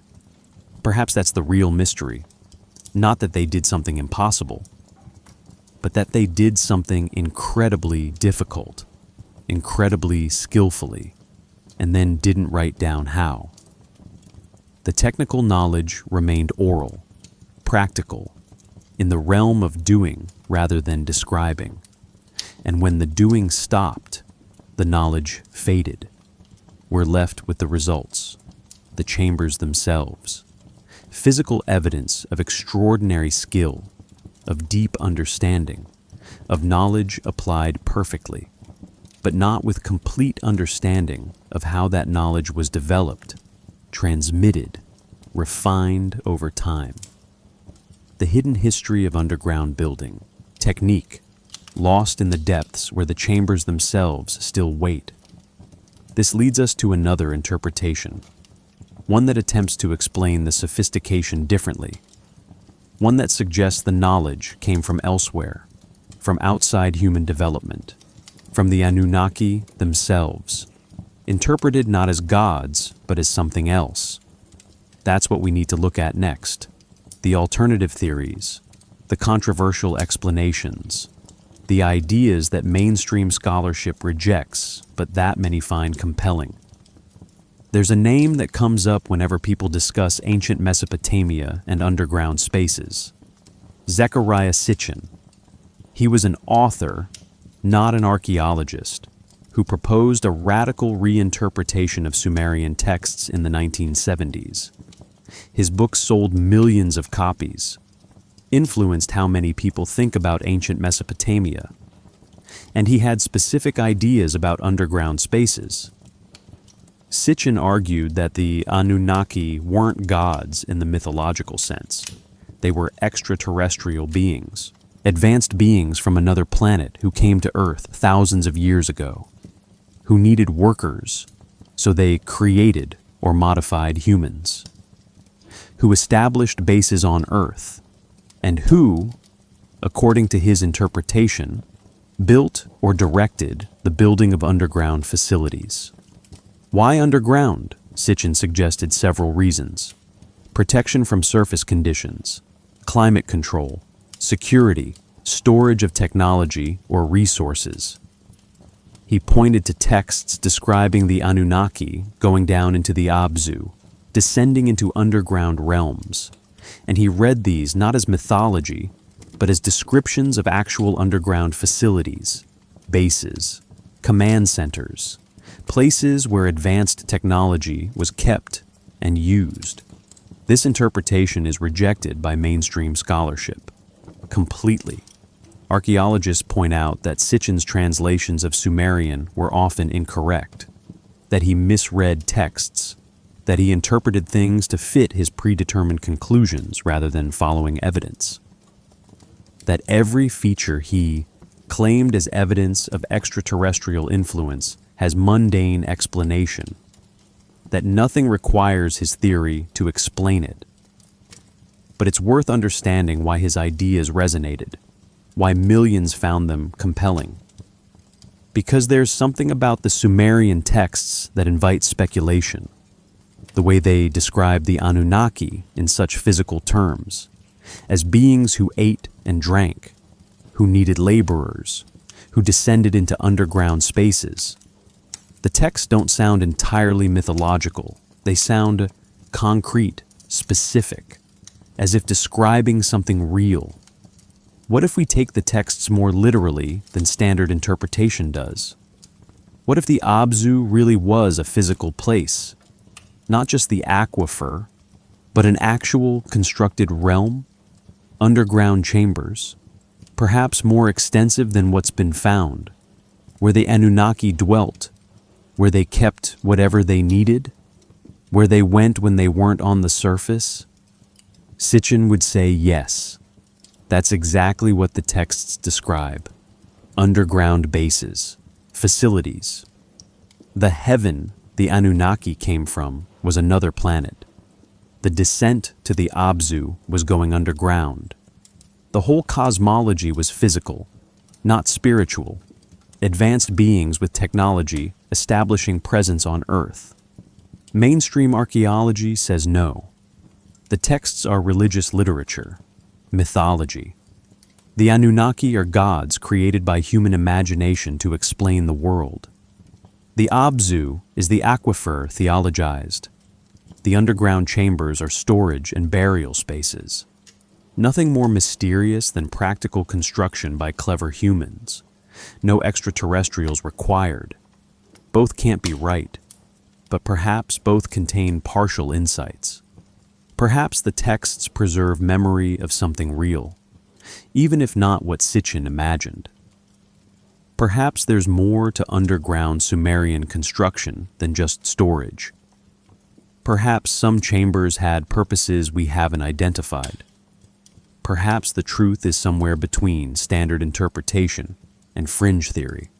Others suggest different alternatives, not extraterrestrials, but lost human civilizations, cultures that existed before Sumer, that had advanced knowledge, that built underground extensively.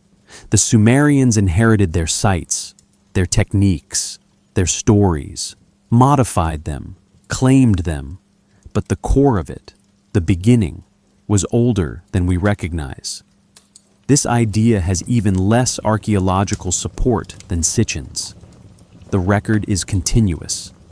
The development of civilization in Mesopotamia is well documented. No gap requiring lost civilizations. No evidence of technology beyond what the archaeological sequence shows. The Ubaid people led to the Sumerians who led to the Akkadians. Clear progression, natural development. Yet the question persists. Why does so much sophisticated knowledge appear so early? Why are the earliest underground chambers already well built? Where's the learning curve? Perhaps it's just that we haven't found the earlier experimental phases. They existed, but didn't survive, or are still buried, or were built somewhere we haven't excavated. The absence of evidence isn't evidence of absence. What about the ME? Those cosmic principles kept in the Abzu, standard interpretation, metaphorical, cultural knowledge, social structures, not physical objects. But what if there's more? What if the ME were actual items, technologies, tools, information storage? Some alternative theorists suggest the ME could have been ancient databases, advanced storage systems, physical objects containing vast information, kept underground for preservation, for security. This requires assuming technology far beyond what archaeology shows. Requires imagining that somehow such technology existed but left no trace, no fragments, no components, nothing but stories. It's a stretch, a big stretch, but it shows how people try to reconcile texts with their own frameworks, how we all interpret ancient words through modern concepts. Perhaps the key is holding multiple interpretations loosely.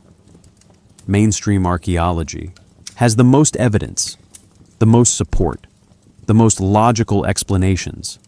It's probably closest to truth. But alternative theories, while usually wrong in specifics, sometimes ask good questions, point to things worth investigating, encourage us not to assume we have all answers.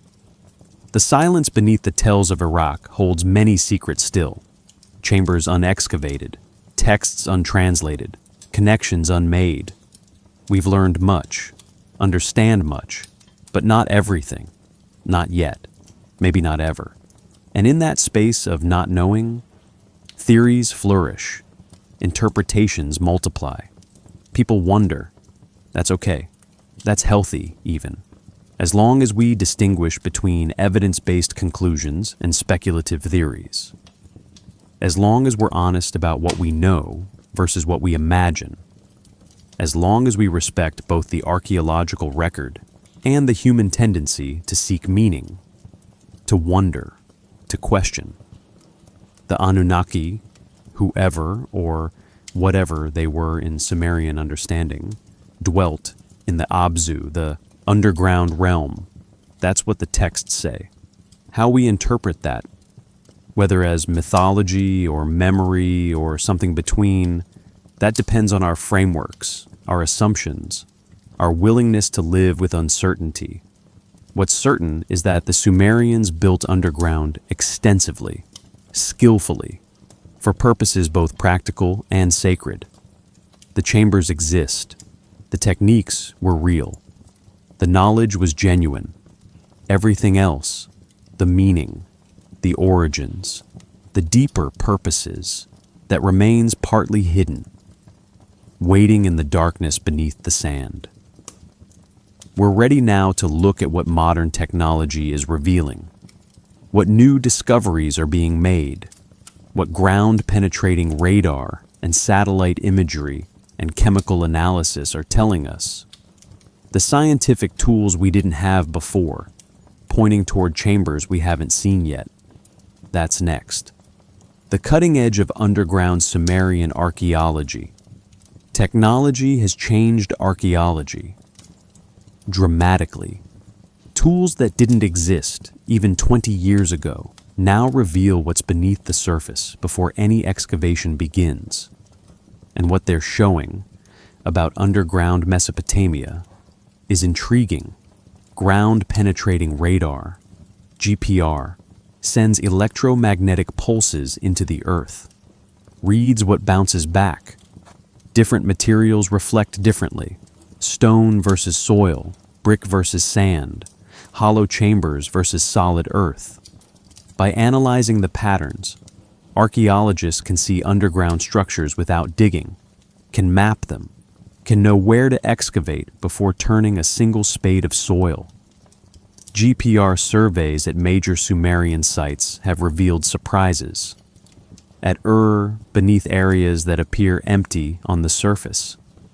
Radar shows underground features, possible chambers, possible passages, structures that haven't been excavated yet. Some match known construction patterns. Others are less certain. Might be chambers, might be natural features, might be something else entirely. At Eridu, radar confirms what was suspected. The temple complexes have more underground elements than what's been excavated. Chambers beneath chambers. Possible connections between different underground spaces. A more extensive underground layout than surface remains suggest. But confirming this requires actual excavation, which is slow, expensive, often impossible due to funding or political situations. Satellite imagery using different wavelengths can detect buried structures, see patterns invisible to normal vision, heat differentials, moisture variations, slight elevation changes. At some Sumerian sites, satellite data suggests the presence of buried architecture, both surface and subsurface, places where no one has dug yet, where ancient cities wait beneath accumulated soil. Chemical analysis of soil cores can detect human activity. Organic materials, bitumen, fired brick, even in areas where nothing is visible on surface. Cores taken at various Sumerian sites show layers of human occupation deeper than expected, older than expected, suggesting that underground construction might have started even earlier than we thought. What does this mean? It means there's more beneath the tells than we've found. More chambers, more structures, more evidence of Sumerian underground activity. How much more? We don't know. Can't know without excavating. And we can't excavate everything. Don't have the resources. Don't have the time. Don't have the political stability in many areas to work safely. Recent excavations, the actual digging, have found new underground spaces. In 2015, work at uncovered a previously unknown underground chamber, storage room carefully built, well preserved because it was filled with sand that protected it. Inside, sealed jars, grain residue, evidence of food storage from around 2100 BCE. Nothing spectacular, just confirmation that there are still discoveries waiting. In 2019, work at another site, Lagash, found underground chambers associated with a temple complex. These chambers connected to a natural spring. Man-made spaces modified to access underground water. The connection between construction and water source was intentional, designed. The physical Abzu made accessible. What's striking is how much remains undiscovered. Most Sumerian sites are only partially excavated. The tells are huge, covering acres, containing layer upon layer of occupation, thousands of years of building, rebuilding, abandoning, building again, and excavating even a small percentage takes decades. Underground features are harder still, require more time, more care, more resources. Political instability in Iraq has severely limited archaeological work. For much of the last 40 years, large-scale excavation has been impossible. Sites that should have been explored remain untouched. Waiting. Wars and conflict have protected them, in a way. Kept them from being dug, but also kept us from learning what they contain. Modern analysis of construction materials is revealing information too. Studying the bitumen, waterproofing, researchers have traced its origins, found which deposits it came from, mapped trade networks, understood supply chains. The bitumen used in came from specific sources, was traded over considerable distances. This shows organization, planning, economic systems supporting construction projects. Analysis of bricks shows standardization earlier than expected. By 2500 BCE, bricks across different Sumerian cities show similar dimensions, similar composition, similar firing temperatures. This suggests shared knowledge, communication between cities, perhaps even specialized brickmakers whose products were traded widely. The technology of underground construction was spreading, becoming standardized. What technology hasn't found is anything suggesting advanced capabilities beyond what the archaeological sequence shows. No anomalous materials, no inexplicable construction methods, no evidence supporting fringe theories about lost technology or extraterrestrial influence. Everything discovered fits within expected patterns. Within the known development of Mesopotamian civilization, this doesn't mean mysteries don't remain. They do. Why certain chambers were built, how some particularly challenging construction was accomplished, what specific rituals occurred underground. These are questions modern science hasn't fully answered, may never fully answer, because some information isn't in the physical record, isn't in materials or structures. It was in minds, in beliefs, in cultural understandings that aren't preserved in bricks and bitumen. The stillness of unexcavated chambers is profound. Beneath the tells, Chambers that haven't been entered in 4,000 years remain. Dark, silent, patient, waiting for someone to find them, to shine light into their darkness, to reveal what they contain. But that revelation will be slow, gradual, taking decades, perhaps generations. What will future discoveries show? More storage chambers, probably. More burial spaces. More temples with underground elements. More confirmation of what we already understand about Sumerian underground construction. But perhaps surprises too. Perhaps chambers whose purpose isn't immediately clear. Perhaps evidence of techniques we haven't seen before. Perhaps connections between sites we didn't know existed. The ground beneath Iraq holds these secrets without judgment, without hurry. The earth is patient. The chambers that have waited 4 millennia can wait longer. The discoveries will come when they come. The knowledge will emerge gradually, as funding allows, as political situations stabilize, as technology improves, as patient researchers do slow, careful work. The stars above Iraq shine on tells that hide underground chambers, chambers that once housed grain, that once held treasures, that once echoed with prayers to Enki, that once connected Sumerians to the Abzu they believed in.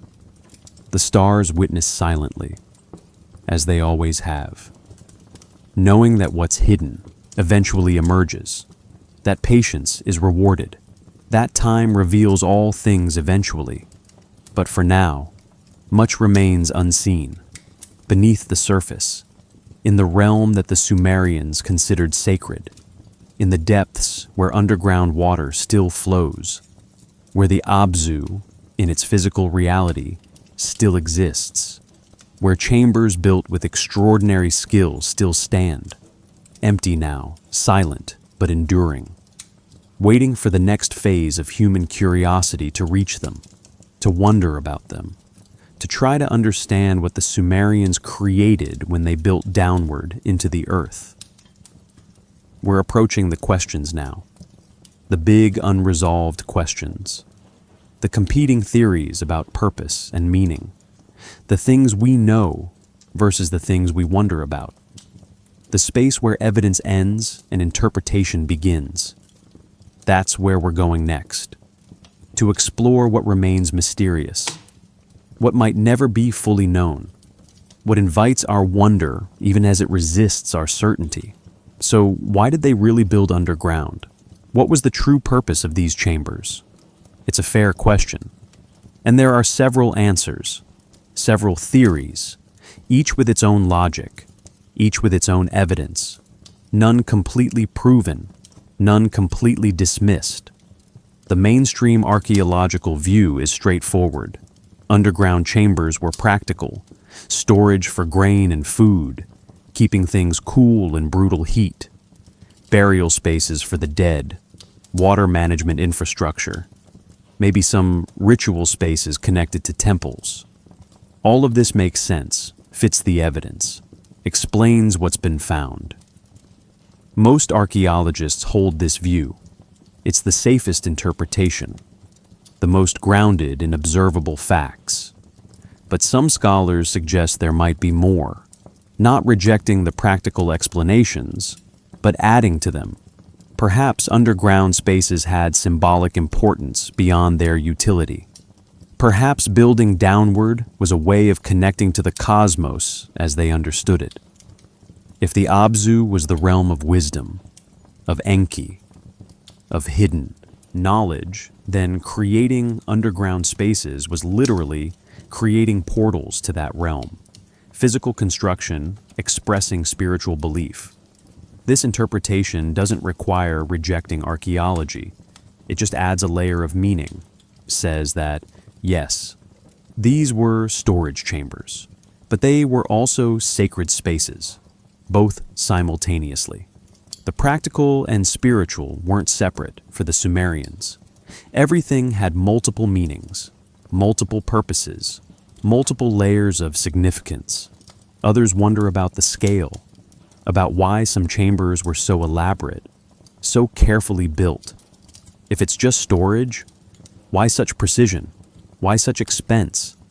Perhaps certain underground spaces had purposes we haven't identified. Perhaps some were for rituals we don't understand. Perhaps some held items that haven't survived, organic materials that decayed completely, leaving empty chambers whose original contents are lost. Then there's the question of secrecy. Some researchers suggest that certain underground chambers were deliberately hidden, made inaccessible to most people, reserved for priests or rulers, containing knowledge or objects too important or dangerous for general access. The hidden chambers holding hidden things, secret spaces for secret purposes. We may never know if this is true. Can't verify it from archaeology alone, because if something was successfully kept secret 4,000 years ago, it might still be secret now. The chambers might reveal themselves, but not their contents or purposes. The physical shell without the meaning that once filled it. Perhaps the most interesting theory connects Sumerian underground construction to similar practices elsewhere.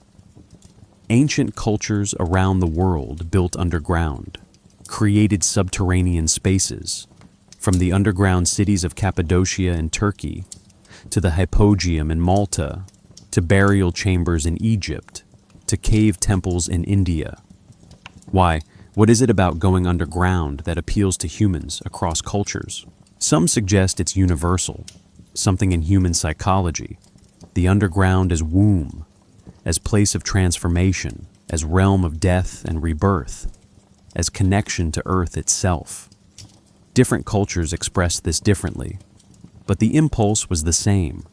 Go down, create space below, connect to depths. If this is true, if underground construction is universal human behavior, then the Sumerians weren't unique.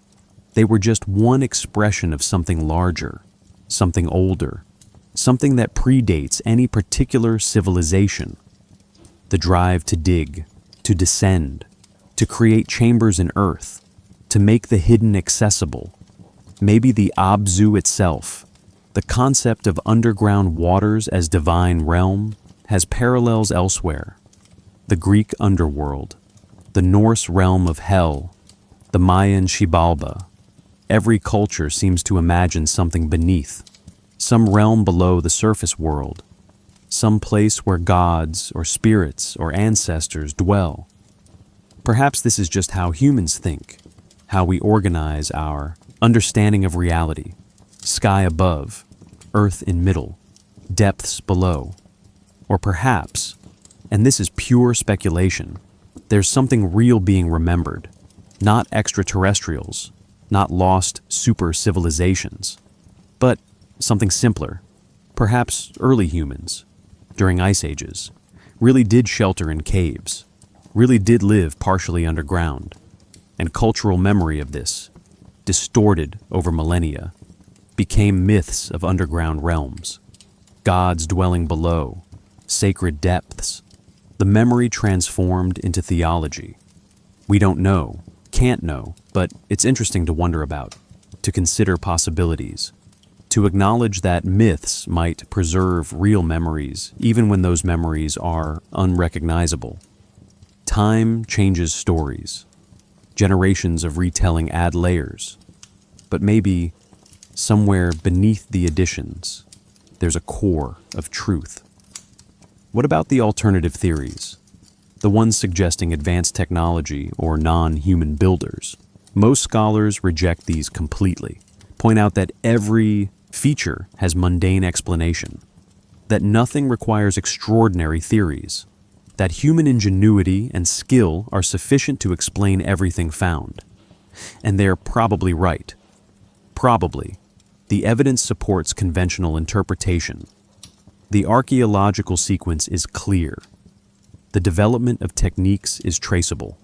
The Sumerians were smart humans building impressive things with available technology. That's remarkable enough, doesn't need enhancement with fringe theories, but perhaps the fringe theories serve a purpose anyway. They keep us asking questions, keep us from being too certain, keep us remembering that we don't know everything, that mysteries remain, that our interpretations might be incomplete even when correct in broad outline. The role of alternative theories might be to maintain humility, to prevent archaeology from becoming dogmatic, to keep alive the sense that ancient peoples might surprise us. The truth about Sumerian underground spaces probably lies in multiple answers: practical storage, sacred symbolism, hidden ritual, secret knowledge, economic advantage, cultural expression, all of these at once, different chambers serving different purposes, different meanings for different people, not one simple explanation, but many overlapping ones. Perhaps that's okay. Perhaps ambiguity is appropriate. Perhaps not every question needs definitive answer. The Sumerians built underground for their reasons, understood those reasons in their context. We interpret from our context. Both understandings are real. Both have validity. Neither is complete. The chambers themselves remain silent on the debate. They just exist. Brick and bitumen and darkness.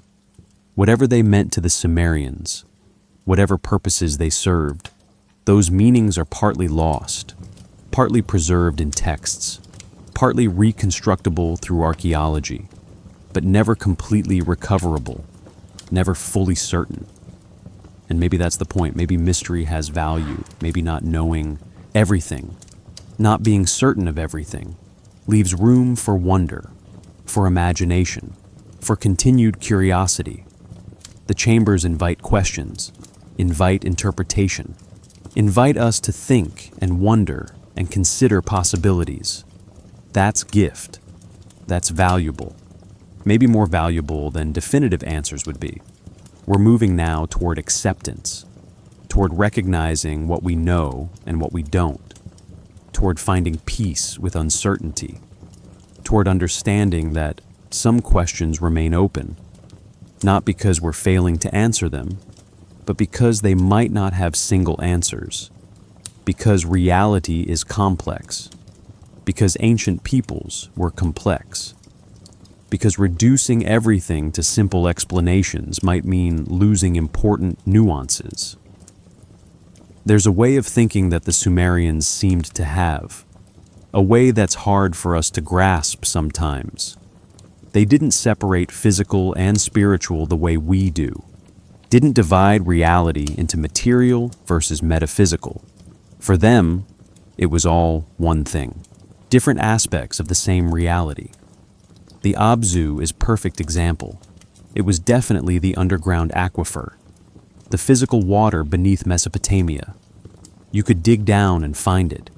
You could see it at springs. You could taste it.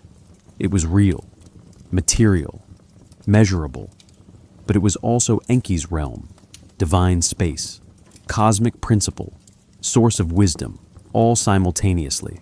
Not metaphor, not symbol, just different ways of experiencing the same thing. Perhaps this seems contradictory to us. How can something be both physical water and divine realm? How can it be literal and spiritual simultaneously? But maybe that's our problem, not theirs. Maybe we've learned to separate things that don't need separating. Maybe reality really does have multiple aspects that coexist without contradiction. Some scholars suggest this is key to understanding ancient thought, that we can't approach it with modern categories, can't ask, is it literal or symbolic? Because that's the wrong question. It's both. It's neither. It's something that our either-or thinking can't quite capture. The Abzu was underground water. The Abzu was divine realm. Both statements true, both experienced as real. This might explain why underground chambers were built so carefully. They weren't just storage. They weren't just ritual spaces. They were both, simultaneously. Every time you descended to get grain, You were entering the Abzu, entering Enki's realm, the practical and sacred happening together, the everyday and the divine intertwined. You couldn't separate them, didn't want to, didn't need to. Maybe the sophistication of construction reflected this. If you're just digging a storage pit, make it functional, get it done. But if you're creating a portal to divine realm, even while storing grain, then you care about doing it right, about making it beautiful, about showing respect, about honoring the double nature of what you're making. Practical space that's also sacred space. Storage chamber that's also connection to the Abzu. Others suggest that this way of thinking extended to everything the Sumerians did. Building a house wasn't just construction. It was creating order from chaos, establishing human space within cosmic structure. Planting grain wasn't just agriculture. It was participating in cycles ordained by gods. Everything had layers. Everything connected to larger meanings. Everything physical had metaphysical dimensions. If this is true, if this is really how they thought, then asking what were underground chambers really for is misunderstanding the question. They were really for storage, and they were really for connecting to the Abzu. Both answers correct, both incomplete without the other. The physical purpose and spiritual meaning inseparable. We may never fully grasp this mindset. We're too conditioned by our own categories, too trained to separate material and spiritual, too comfortable with either or thinking.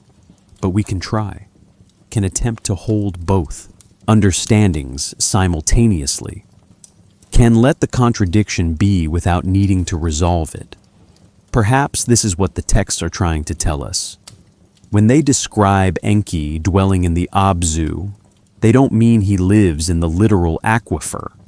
But they don't mean it's just metaphor either. They mean something we don't have good language for.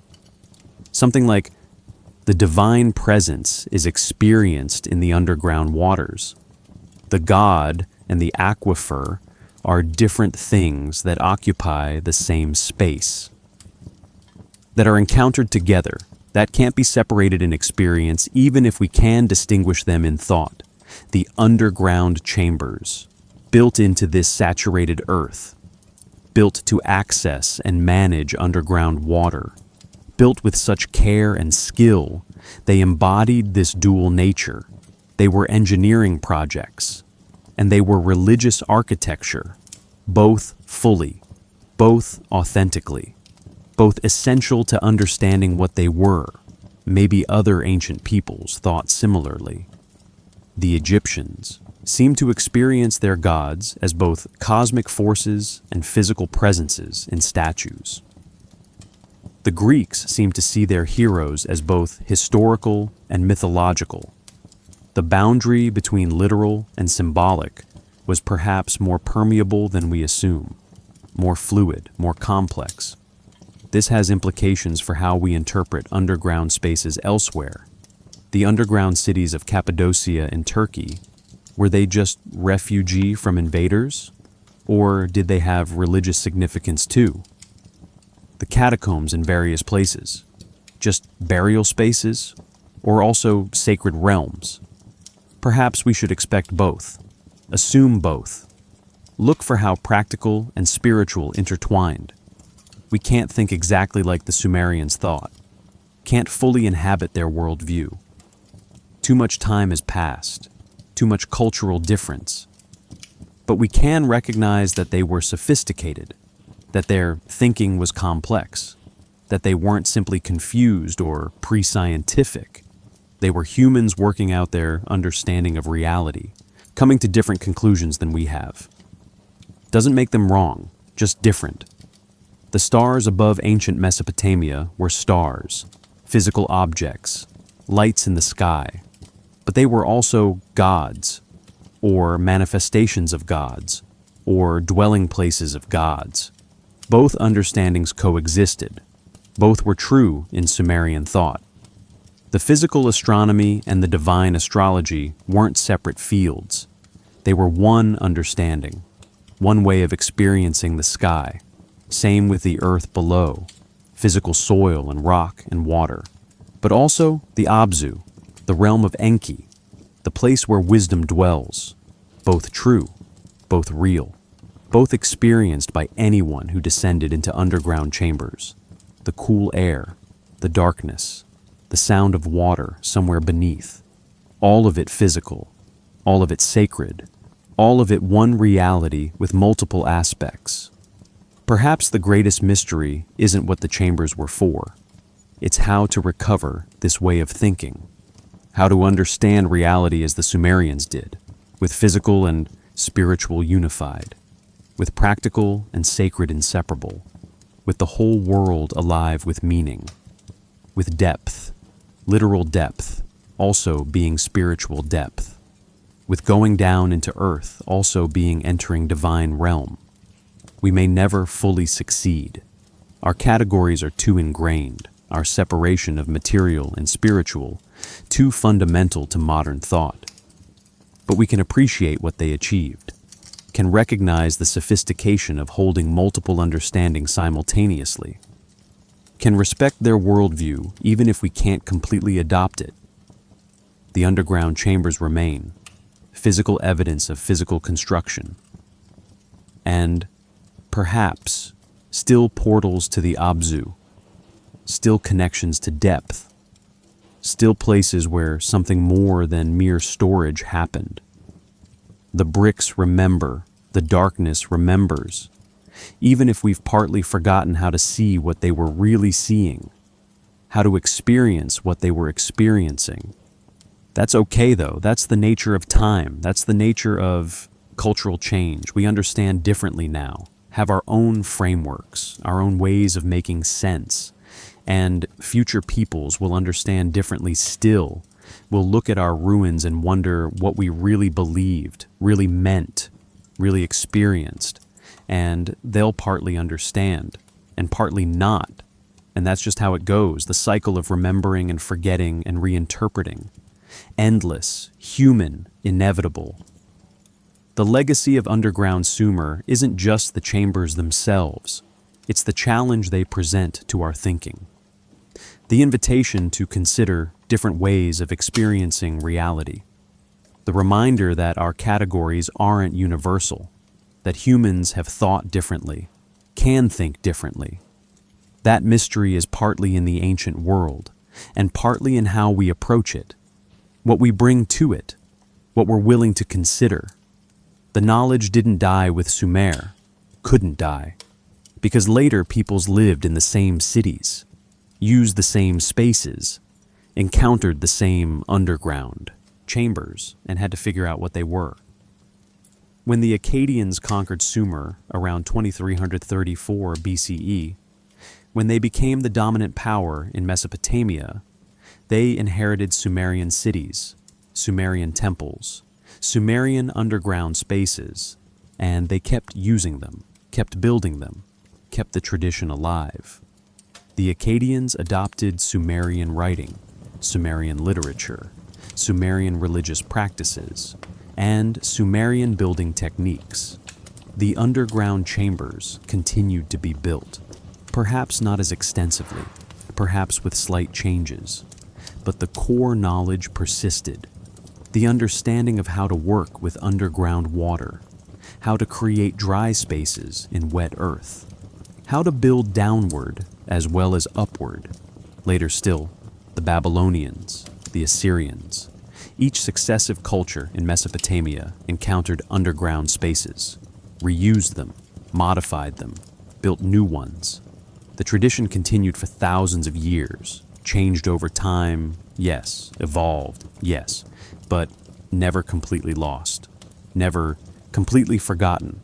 Even after Mesopotamian civilization eventually ended, after the cities were abandoned, after cuneiform stopped being written, something remained. The biblical tradition preserved stories. The Tower of Babel, the flood, Abraham from Ur. These stories had roots in Mesopotamian soil, and while they didn't specifically preserve details about underground construction, They kept alive the sense that Mesopotamia was ancient, was significant, was the place where civilization began. The Greeks knew about Mesopotamia, wrote about Babylon, described it with wonder. Later travelers, Arab scholars, Persian historians, all encountered the ruins, the great tells rising from the flat plain, and some wondered what was beneath, what lay hidden, what the ancients had built in depths. But the actual knowledge was lost. The techniques of underground construction, the purposes of chambers, the meanings, all forgotten. The tells were just mounds of earth. The chambers, if anyone found them, were just mysterious holes in the ground. The texts that would explain them, the cuneiform tablets, couldn't be read. The language was dead, the script indecipherable, the meaning silent. That silence lasted centuries, millennia.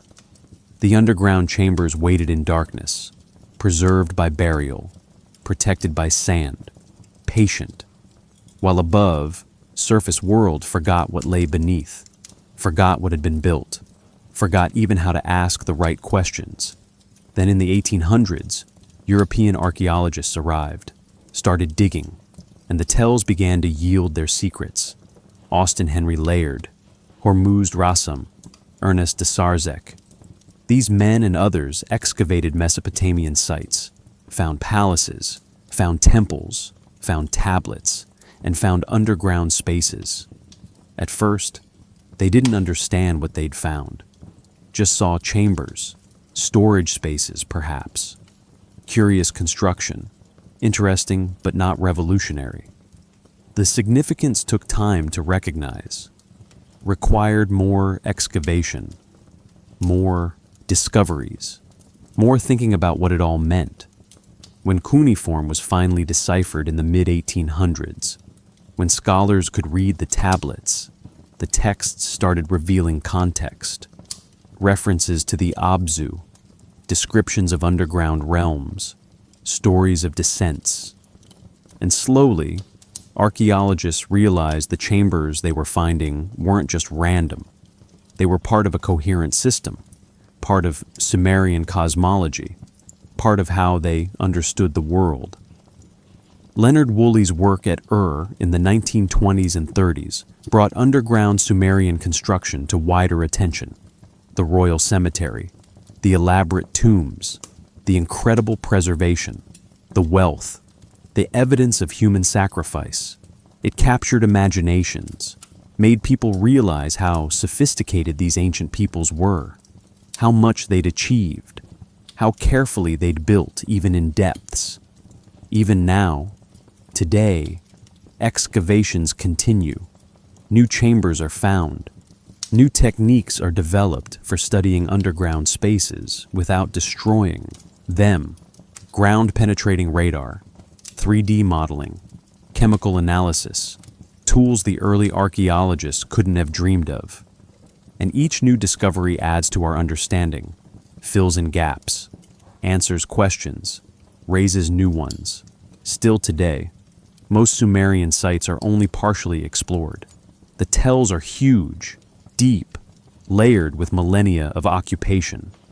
Excavating is slow, expensive, complicated by politics, by funding, by the sheer scale of what remains buried. Entire cities wait beneath the sand, including underground features we haven't found yet, haven't mapped, haven't studied. The tablets are still being translated too.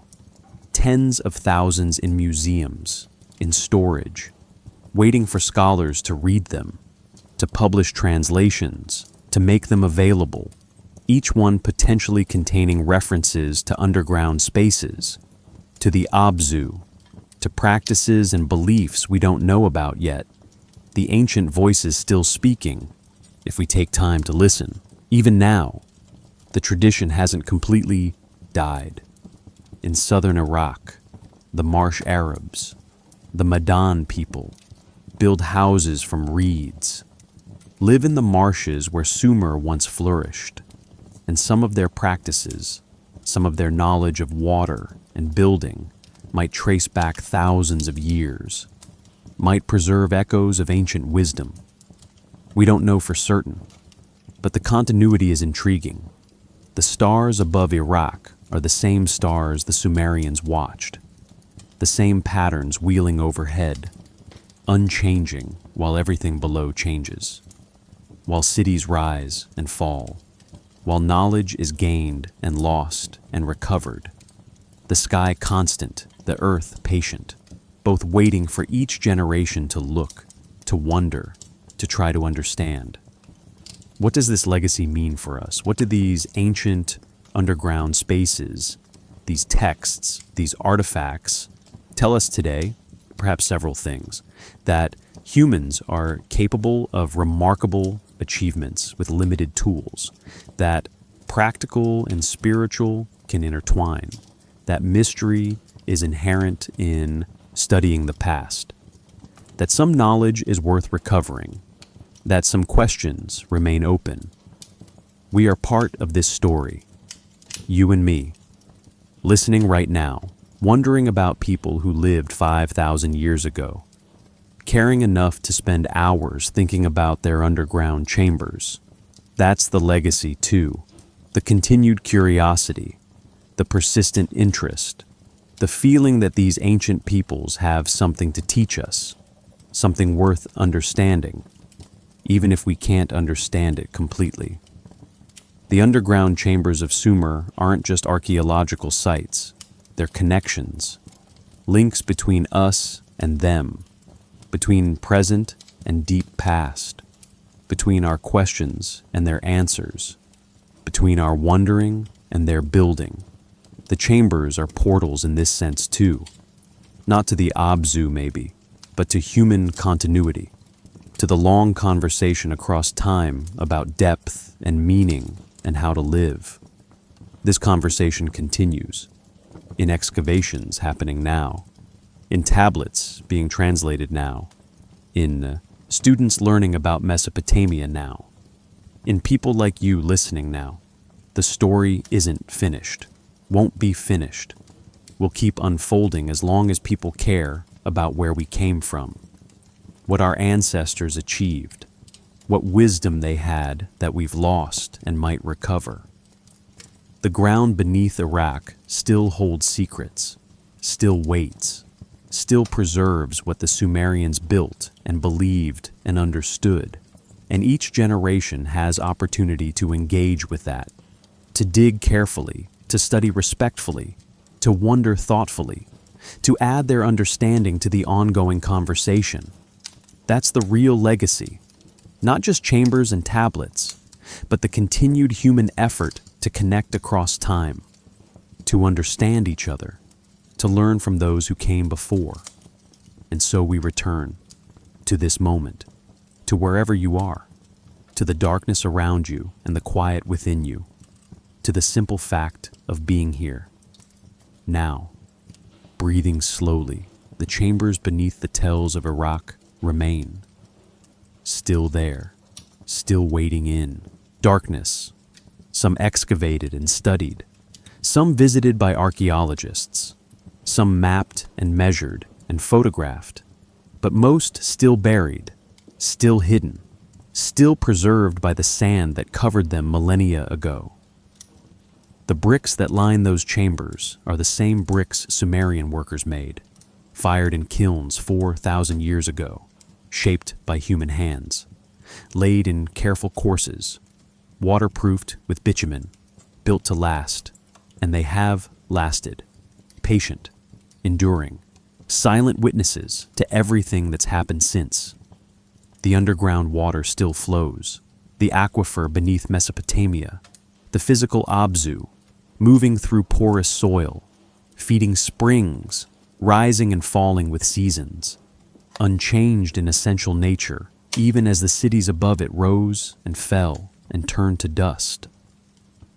The water was there before Sumer, was there during summer, remains there now, will be there long after we're gone.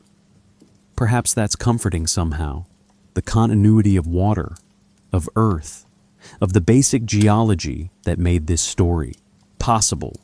The Sumerians came, built their cities, dug their chambers, wrote their tablets, created their civilization, then passed. But the land remains, the water remains, the foundation endures. The stars above Iraq wheel through their patterns tonight. Same patterns the Sumerians tracked with such precision. Venus rising in the west, Jupiter moving through its stately orbit, the moon waxing and waning, all unchanged, all constant, all patient witnesses to human coming and going, to building and abandoning, to knowing and forgetting and knowing again. We've spent these hours together exploring underground Sumer, looking at what was built, what the text said, what archaeology reveals, what theories suggest, what questions remain. And we've arrived here, at acceptance, at peace with not knowing everything, at comfort with mystery. The Sumerians built downward for their reasons, understood those reasons in their context, experienced the Abzu in ways we can only partially reconstruct. Their chambers served purposes both practical and sacred, both physical and spiritual, both mundane and mysterious. And some of those purposes are clear to us now, and some remain hidden, as perhaps they should. The silence of underground spaces is profound, not empty silence, but full silence, pregnant silence. The silence of stone remembering, of darkness preserving, of chambers waiting patiently for whatever comes next, for the next discovery, the next interpretation, the next wondering mind seeking to understand. You're part of that now, part of the story, part of the long line of people who've cared about these chambers, who've wondered about the Abzu, who've tried to understand what the Sumerians meant and did and believed. Your listening continues the conversation. Your wondering keeps the questions alive. Your curiosity honors the patient work of archaeologists and translators who've given us access to this ancient world. The chambers wait, the water flows, the stars wheel, and somewhere, always, someone is wondering about depth, about what lies beneath, about hidden spaces and secret knowledge and the realms below. The Sumerian questions remain relevant, remain human, remain worthy of exploration. Take a breath, feel the darkness around you. Know that you're connected to something ancient, something that reaches back to the first peoples who dug into earth, who created space where none existed, who descended into depths and came back with grain, with artifacts, with stories, with wonder. The underground chambers of Sumer are portals still, not to divine realms perhaps, but to human past, to continuity across time, to the enduring human fascination with what's hidden, what's below, what waits in darkness. They invite us to descend, not physically necessarily, but imaginatively, thoughtfully, with respect for those who built them and curiosity about what they mean. The wind moves across the Iraqi desert tonight, over the tells that mark ancient cities, over the excavations where chambers have been revealed, over the unexcavated areas where chambers still wait. The same wind that moved across Ur and Eridu thousands of years ago, patient, endless, carrying sand, covering and uncovering, the slow breathing of the land itself, and beneath it all, beneath the wind and sand, beneath the surface of the tells, the chambers rest, cool, dark, patient, some empty, some still holding grain jars, some still showing the careful work of ancient builders, all of them portals to a world we're still learning to understand, still trying to see clearly, still wondering about. The Abzu, whatever it was, whatever it meant, remains partly mystery, partly revealed, partly hidden, as it has always been, as perhaps it should be. The underground waters flow, The chambers endure, the questions persist, and the story continues in the darkness, in the depth, in the patient earth, remembering, waiting, enduring.